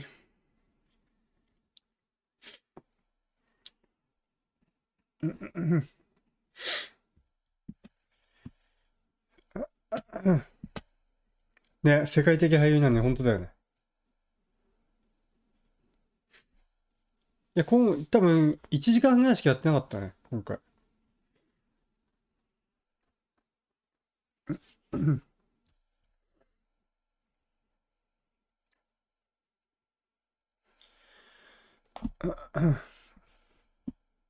明石家さんまコラボなら激アツ、確かに。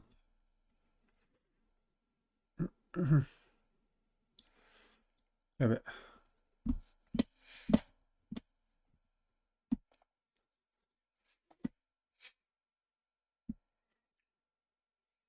ニコちゃん最近の若い子にこの人誰って言われてもらった。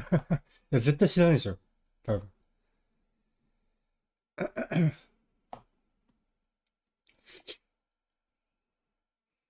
いや、PTB やりたかったな。ちょっとやべ。オープンエクに移っちゃった。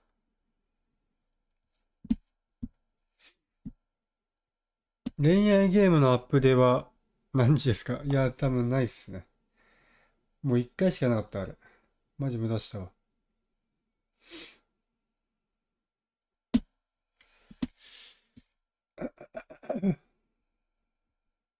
どうすっかな？終わりっすかこのまま。なんか映っちゃってます。ごめんなさい。PTB、24日はどうだろう。多分できないかな、24は。どうだろうな。多分できないな。うん。この後はどうしよう。データバチってやる？ 1 時間ぐらい。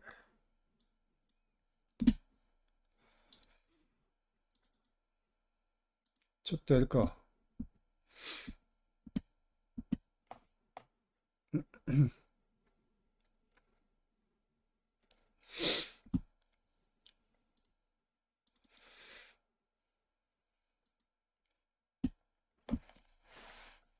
いや、クックやらんすね。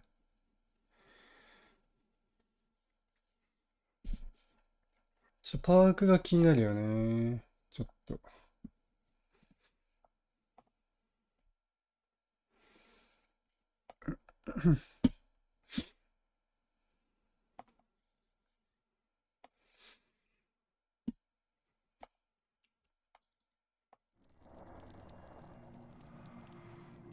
インティの誕生日会の会場はここですか？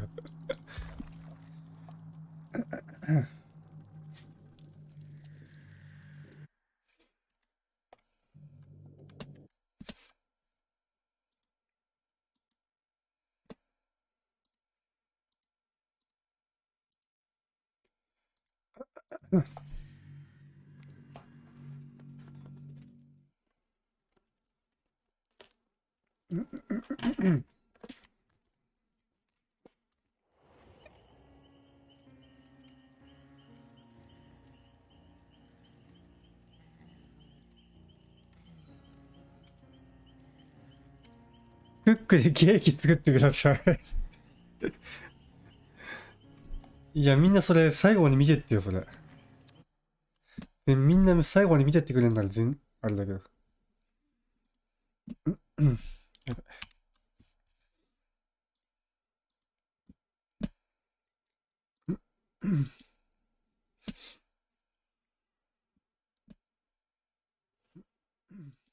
あ、ちょっと待って。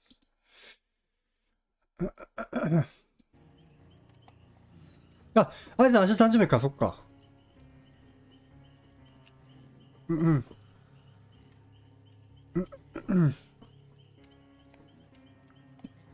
日付変わってか。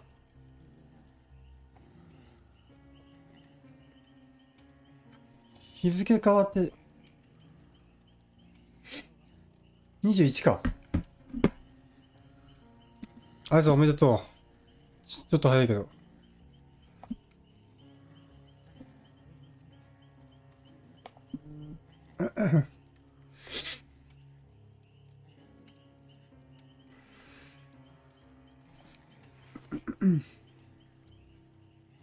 あ、ベルクラさんと一緒なんだ。じ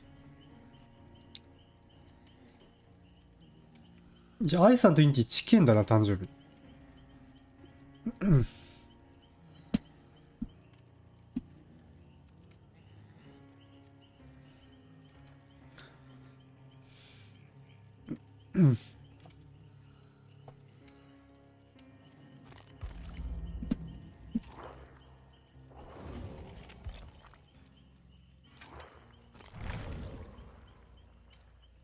なんか来たね。誰だニートオーグさん。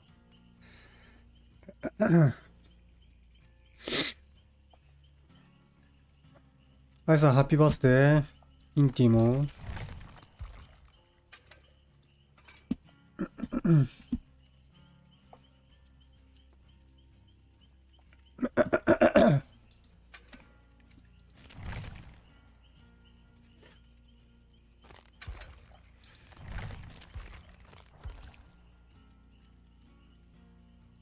いや、ついでからそんなこと言うね。いやいや、そんなことないよ。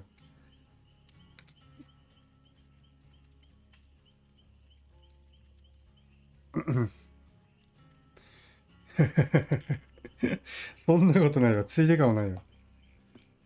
あいつおめでとう、マジで。インティも。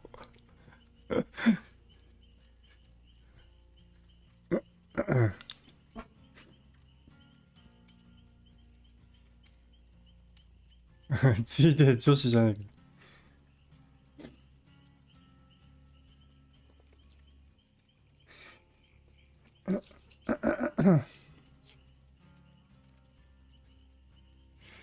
かなこの言い方やつ誰だそれ。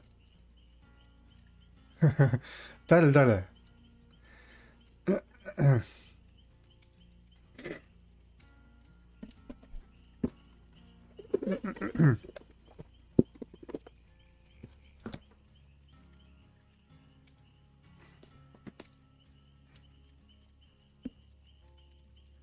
と思ったからじゃぶっ飛ばす。あ、ももクロの掛け声。あ、そういうことね。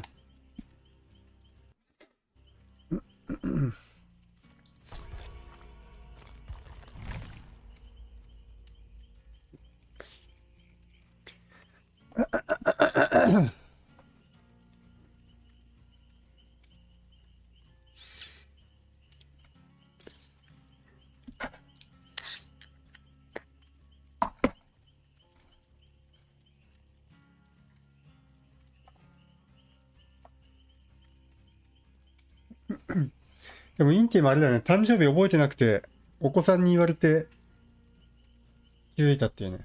あれちょっとおもろかった。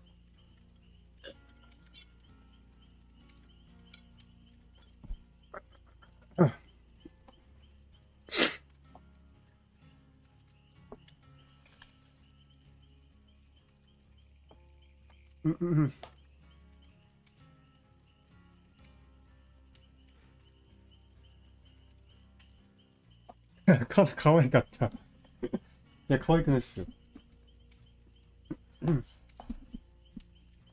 完全に忘れてた。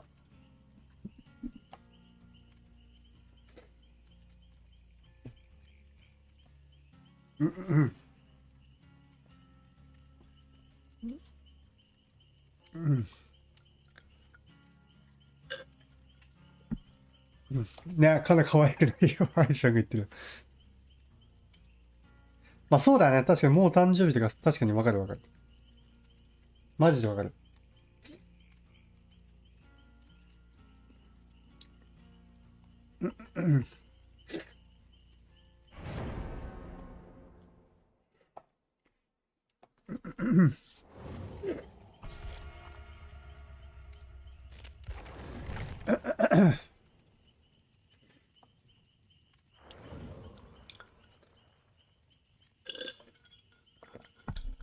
いや、もう誕生日とかどうでもいい年齢、ってことに共感した。インティの。俺誕生日忘れてないよ。誕生日忘れてない、俺は。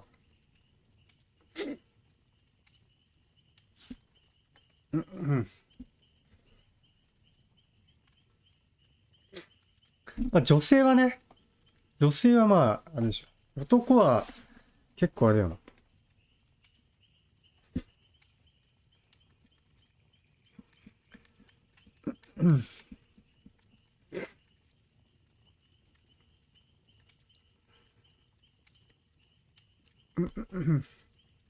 まあね、どうでもよくない、そうね。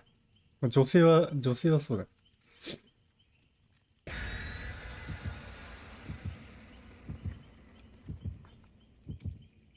うんうん。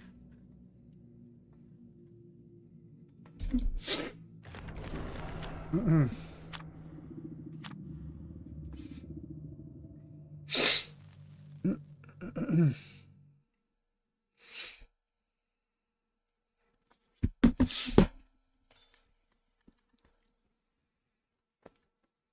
初デートの記念日ある。初デートの記念日。うんうん。う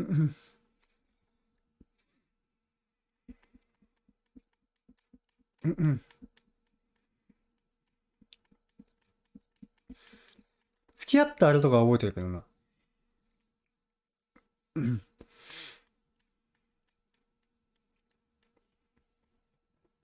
うん。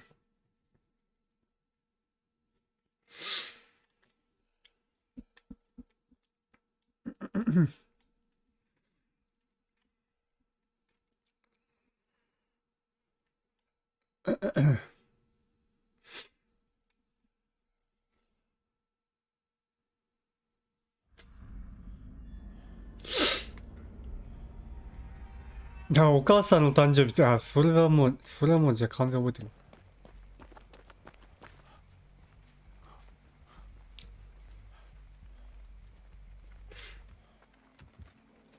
うわ、どこだっけ。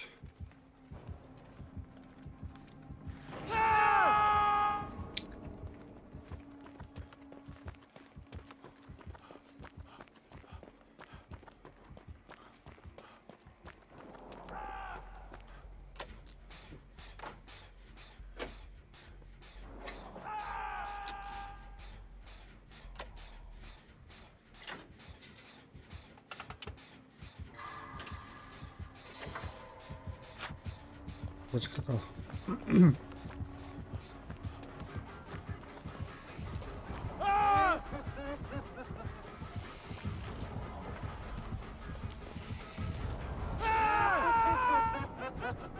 やー、それ無理。い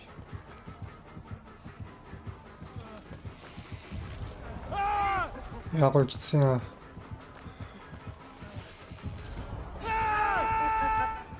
無理かー。倒せねえ。うめえ。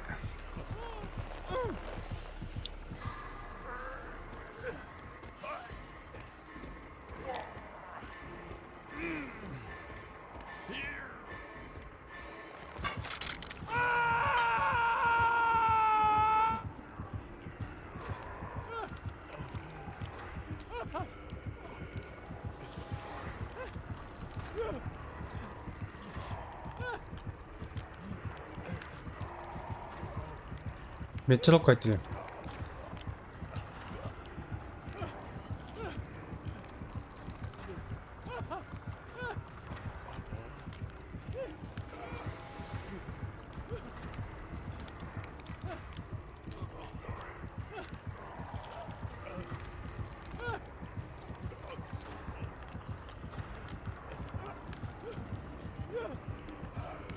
ナイス。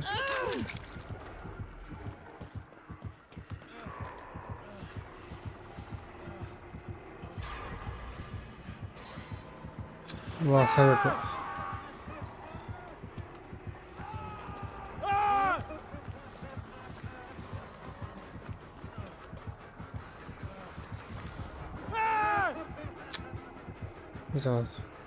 やべえ、ミスった。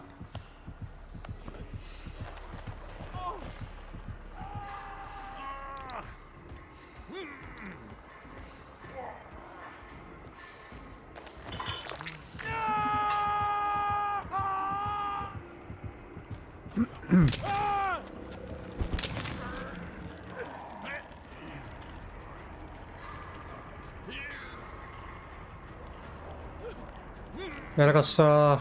詰まった。やらかした。い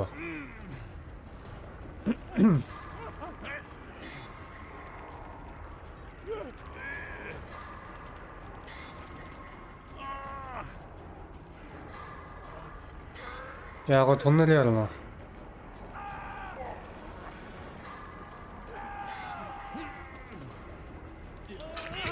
いやー、戻るよな。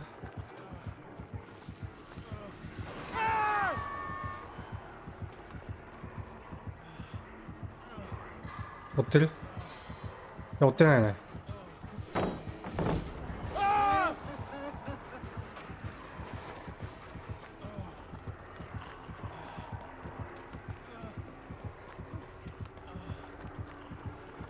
これでも俺追ってるか。俺だよな、そうだよな。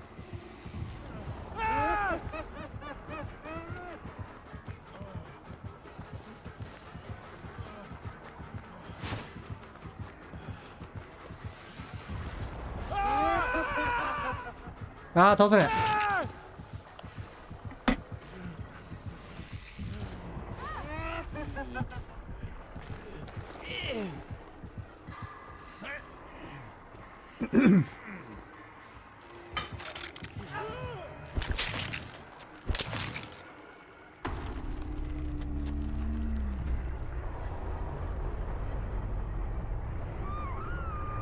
で、ドクター。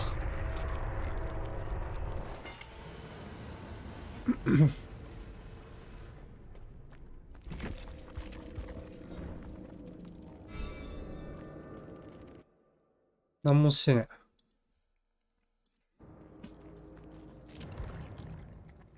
カップラーメン2杯目食うか、なみし。やりたさん、食いすぎっすよ。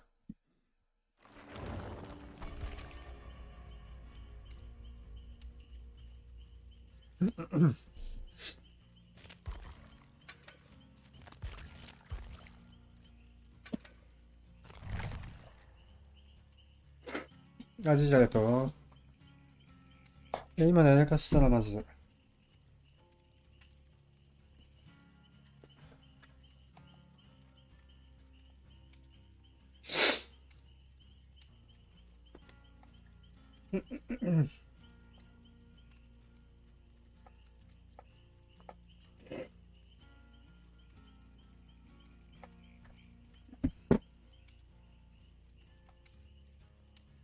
びっくりドンキー美味しいよね。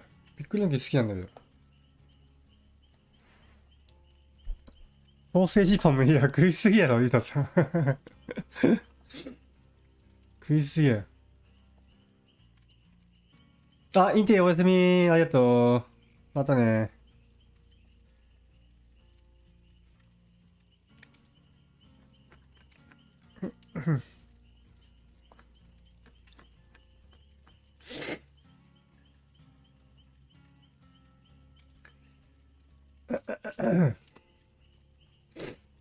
今日は外で、あ、休みだったんですか、有田さん。ああ、それ払えるわ。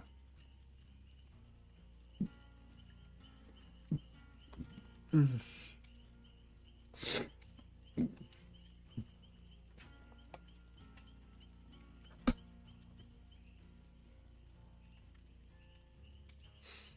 うん。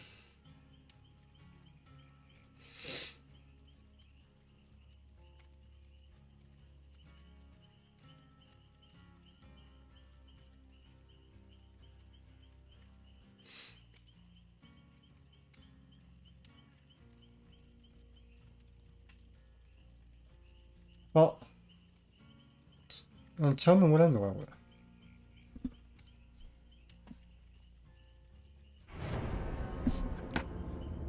野菜炒めとご飯とスープ。ああ、軽いっすね。ね、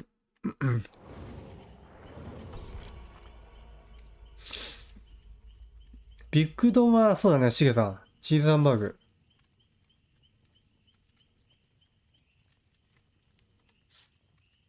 パフェもいいね。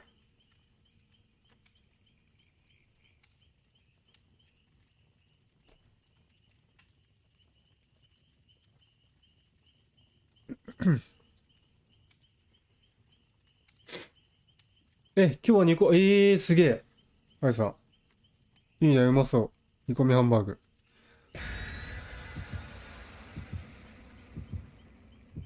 いや、煮込みハンバーグ絶対うまいや。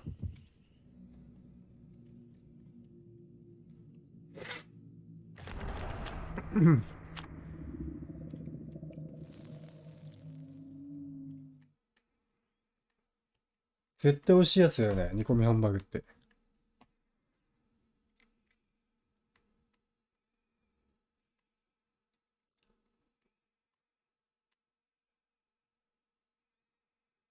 何を野菜炒めは、いいね、まず。いや、うまそうよ。野菜炒めもうまいよ。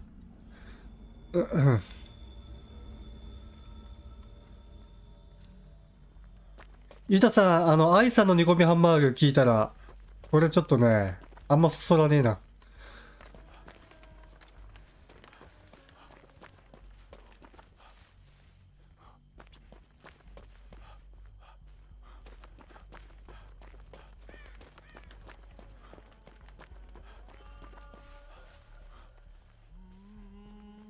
そうだ。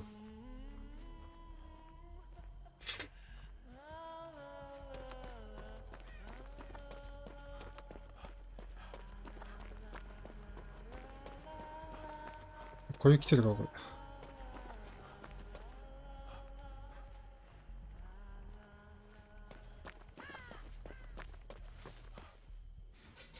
れ。うん。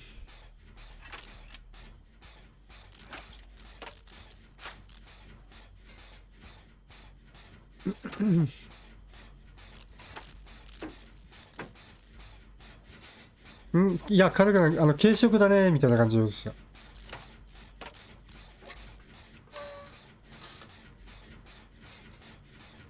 結構あっさり系っていうか。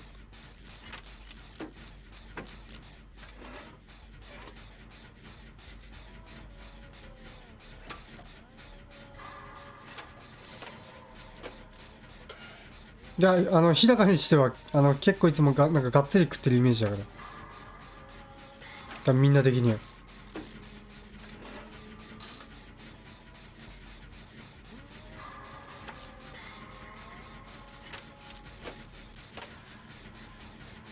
日高にしてはって感じ。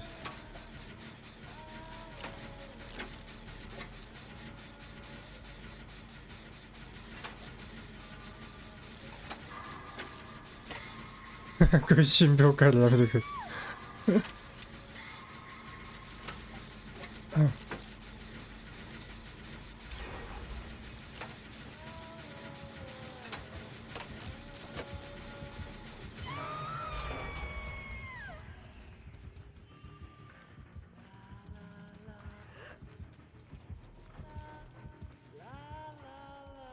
これか。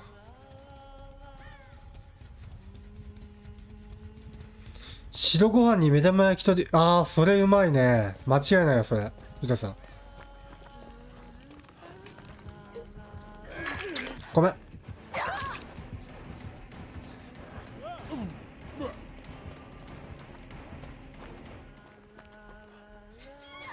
いやー、ごめん。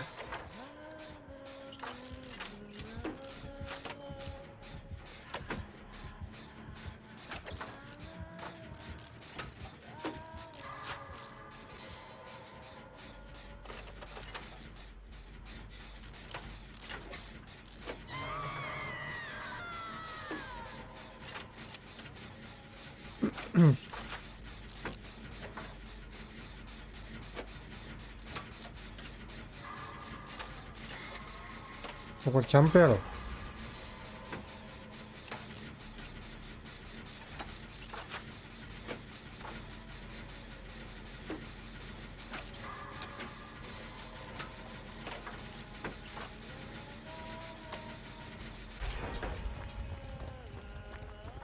うん。行くか、3人で。おお、当ててくんの、それ。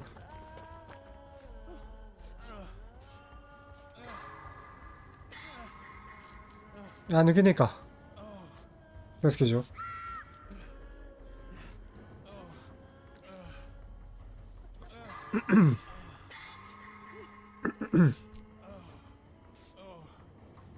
いや、俺はそんな大食いではないと思うけどな。どうだろう。そんな食わないと思うよ。多分普通ぐらいだと思うけど。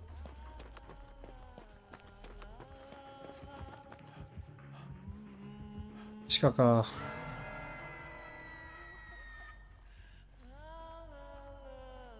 マスクを。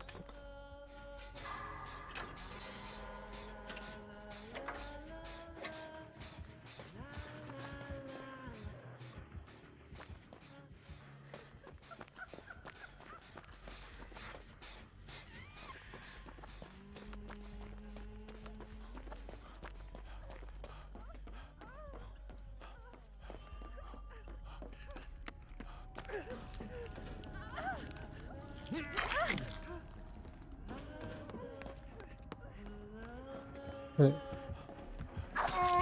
うめえな。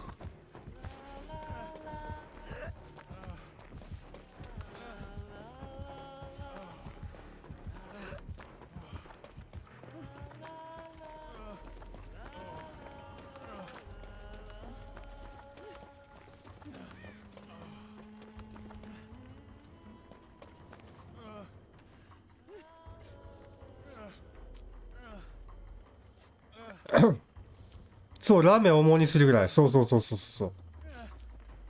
らそんな大食いじゃないな、多分な。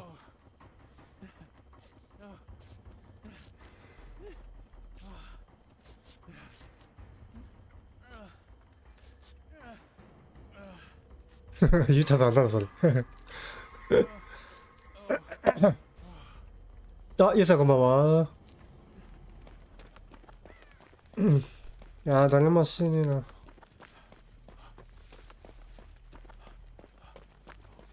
とてもあるよ。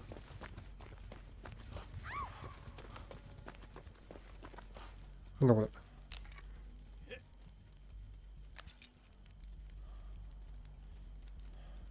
ああ、解放ね。解放のあの仕様はよくわからなかったんだよね。どういう仕様なんやろ。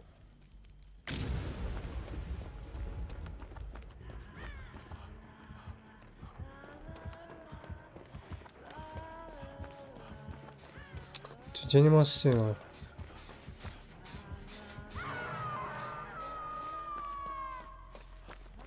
どこ増してんだこれ。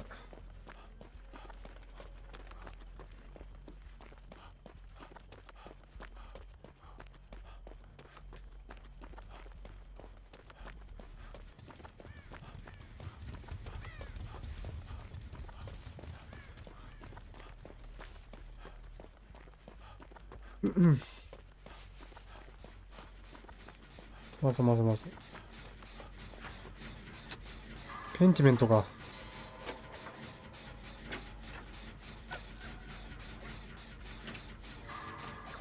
おお、うまっ。誰？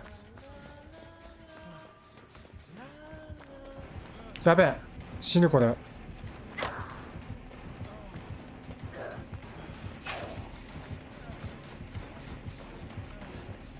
いやー、クロちゃん逃げるんかい。いや、来てると思わなかったな、これ。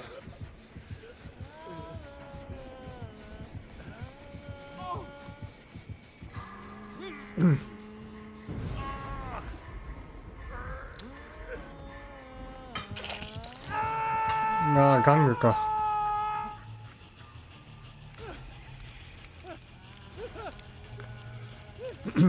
耐久入ってもキャンプされたらゲージが溜まって、ああ、そう、そんな感じか。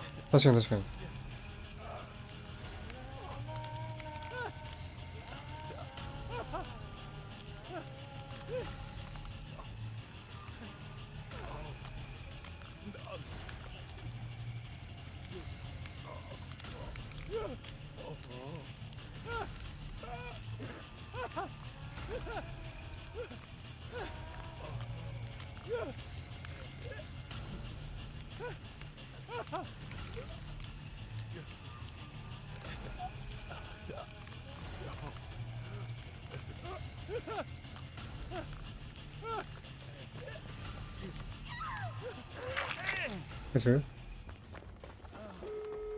Let's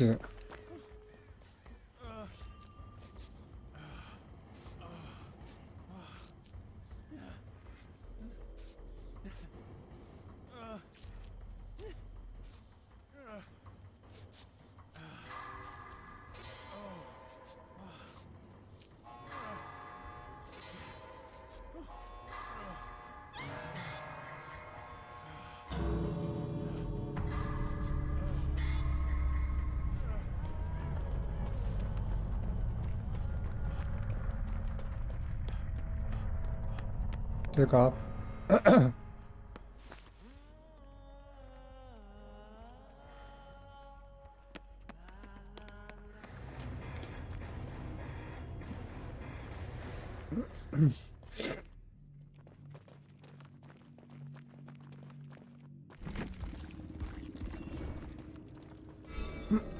玩具ペンチ6件5分か。大会のことを考えない調整で。実際 PTV でやってみないとちょっとわかんないよね。マジで。どんな感じなのか。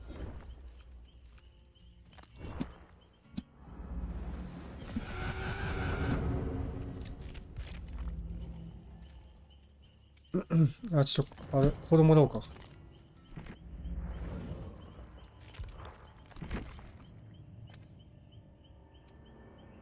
やべ。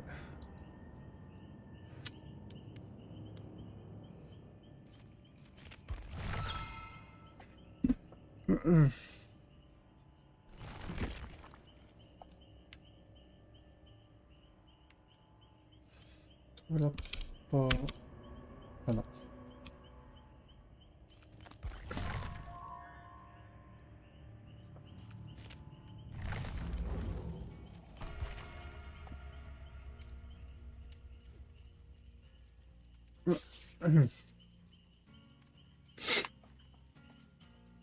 まあ調整はむずいよな。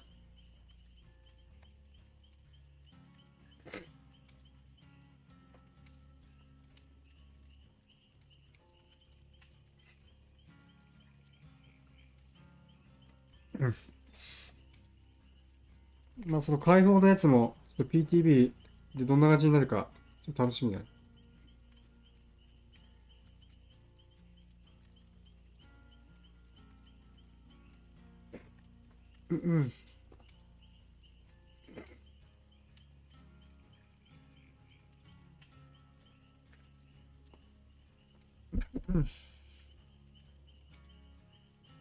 そうね。変化があるのは、まあずっとなんか同じことやってもあれだからね。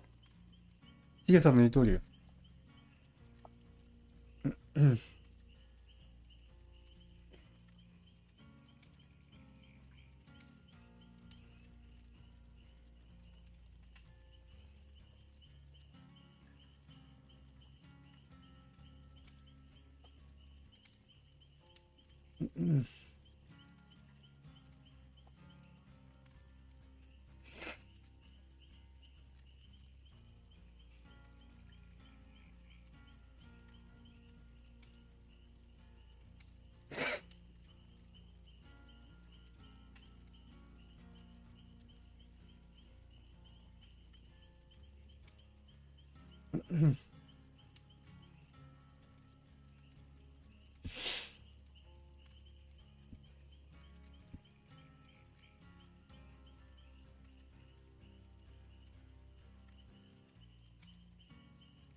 なんだ、通電間際、ストライクをフレコでハードに張りんで耐久からの自力抜けして、通電までランダムして通電するやん。まあ、どうなんやろな。実際やってみないことにはわかんないよね。また、PTV 来て、調整あるかもしんないし。まだなんとも言えやん、ゆうさん。多分。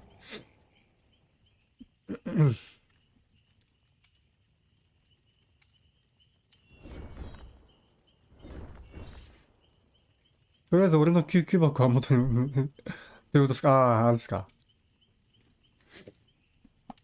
2回じゃなくて、元に戻してほしい。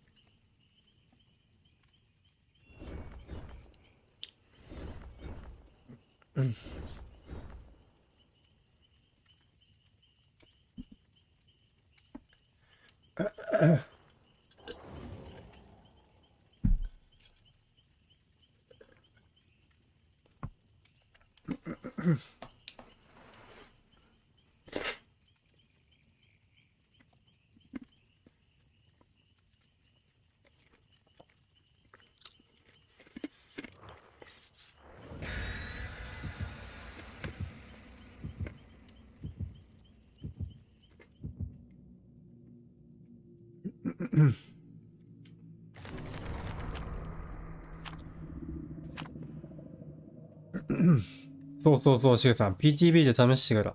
まあ、そっからまた、いろいろ調整入るだろうし。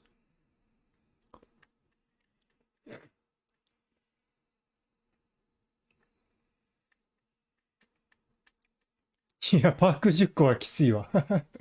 パーク10個はないわ、さすがに。もう1個ぐらいならわかるけど、10個はさすがにいらんやろ、ユダさん。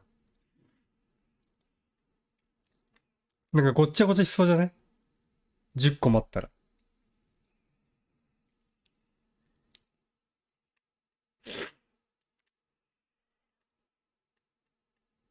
じじいやけいや。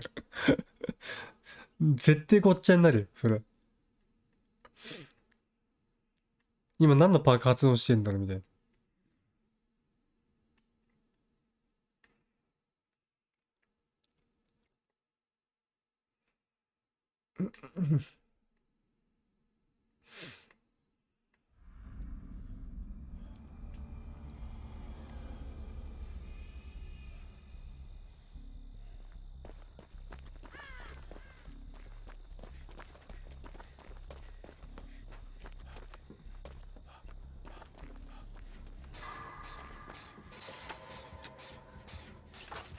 眠いかな。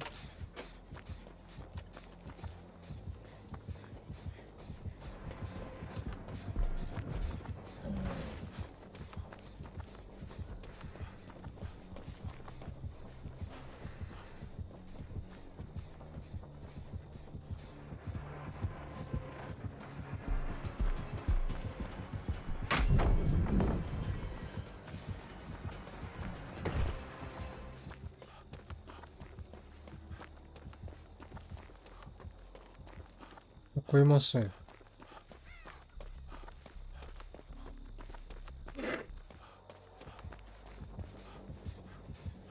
まだ持ってきてないこれ。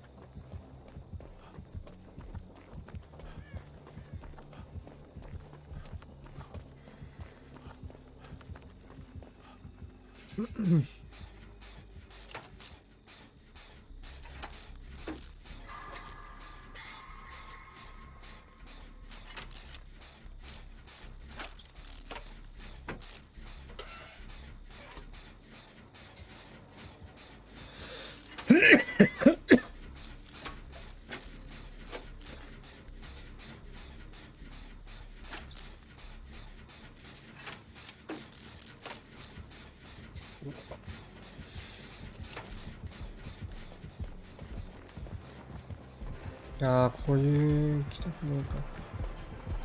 だねんか。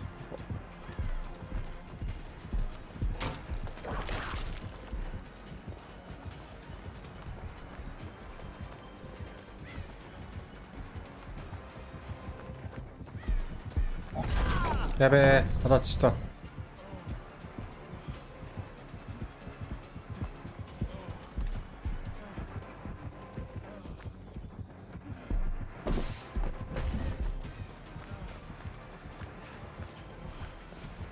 いやー、ごめん、婚約。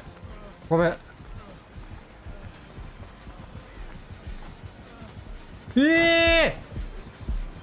ちょっとありがとう、ジェフ。オッケー。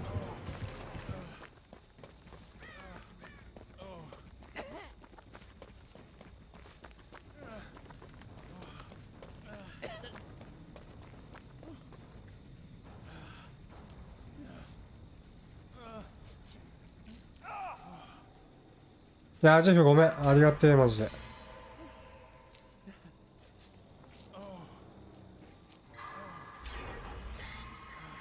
ですね。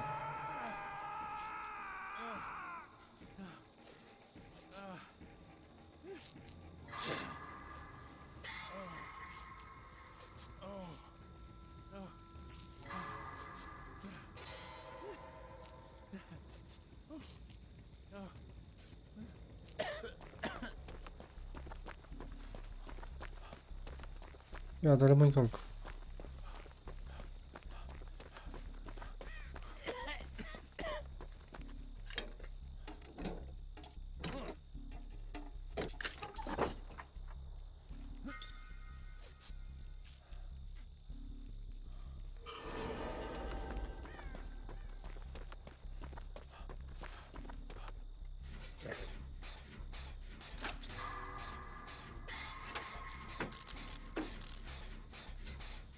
血族、絆、有能、セルキア、ボタニ、オプチンチ。めっちゃ強い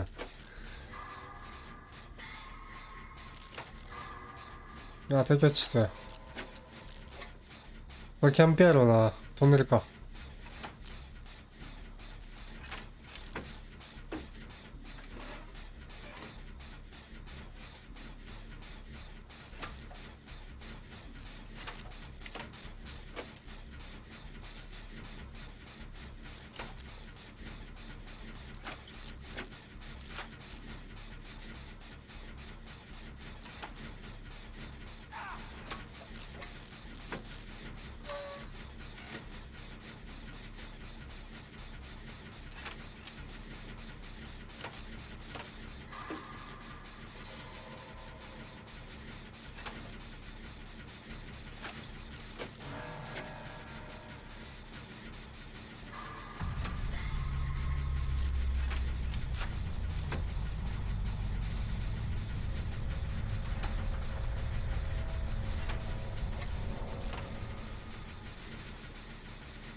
多分こっちついてねえよな、多分。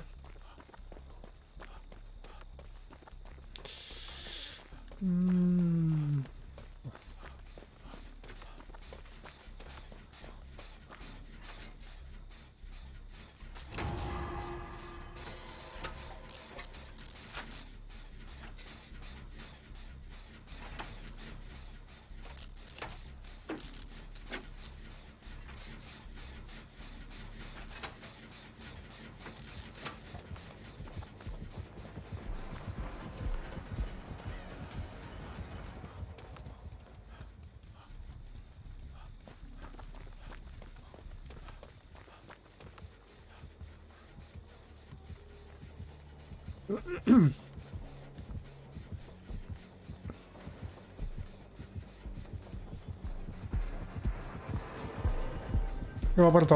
マジか。降りたね。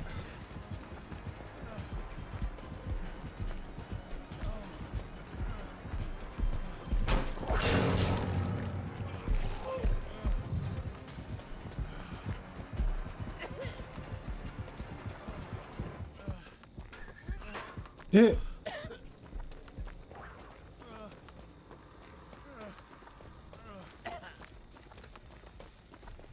いきなり信用消えたな。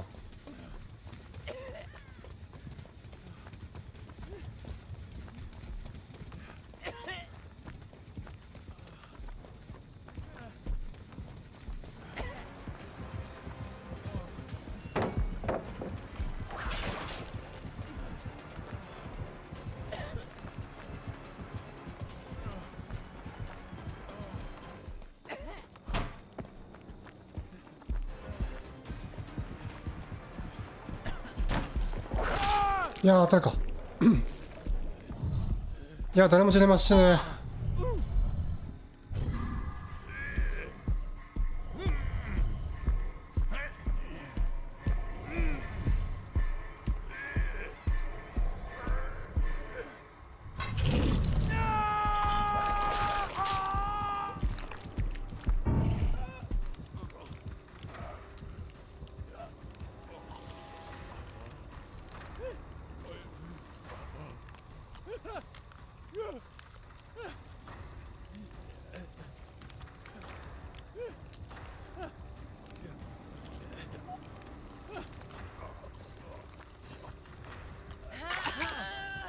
来てないですね。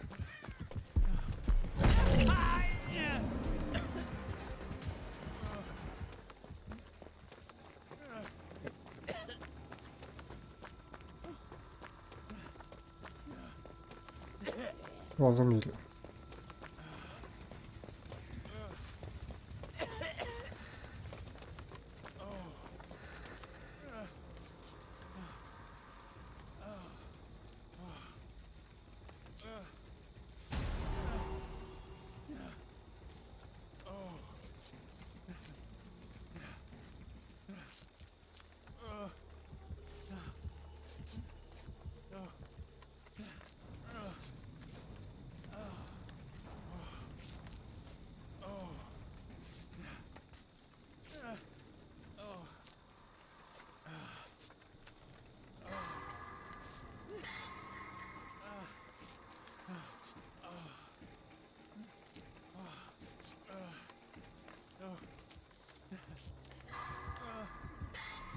ちょっと待て。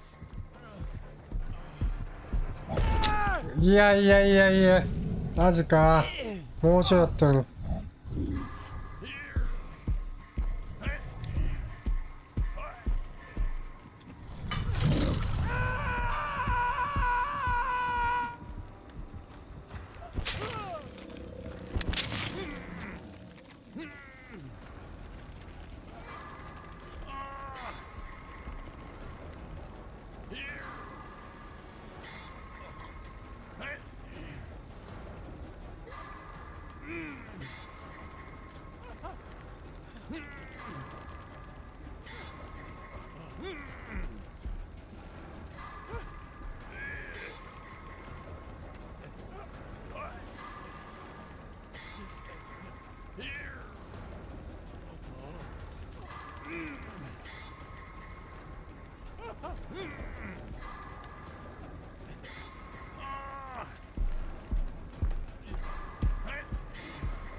いや、これ間に合わないな。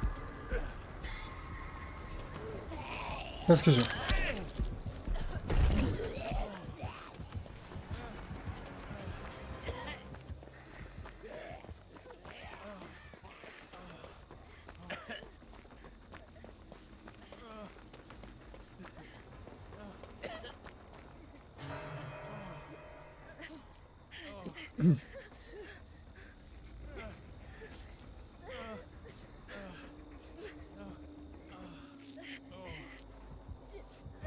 いや、無理だ。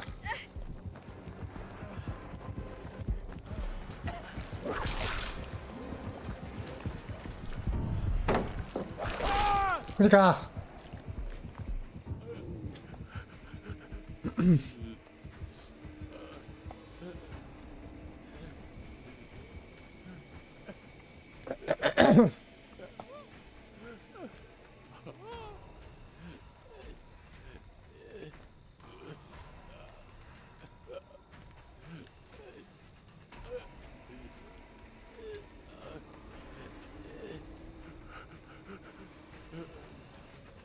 お、ナイスその食。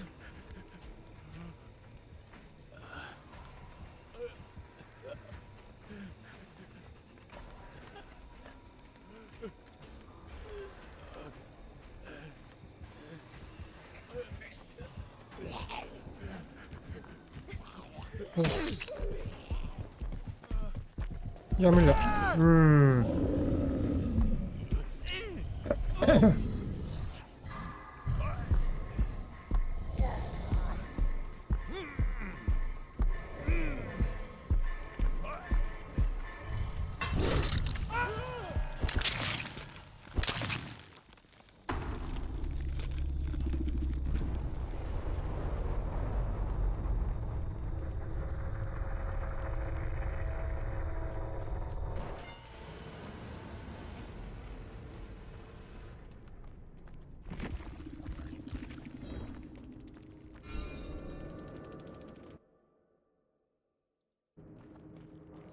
いや、全然いけたな、この試合。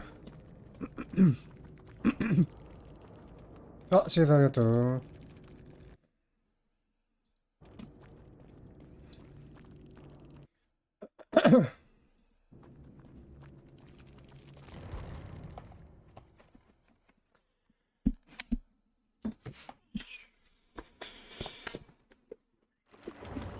じゃあ今日も終わりにしようかな。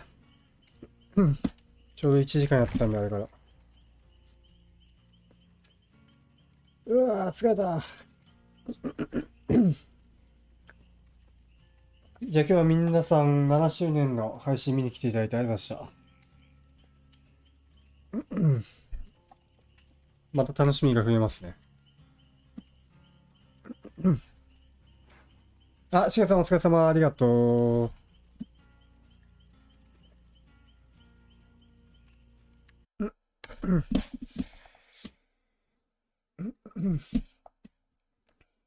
じゃあ皆さんありがとうございました。じゃあ終わります。いっぱい食べていっぱい寝てね。おやすみなさい。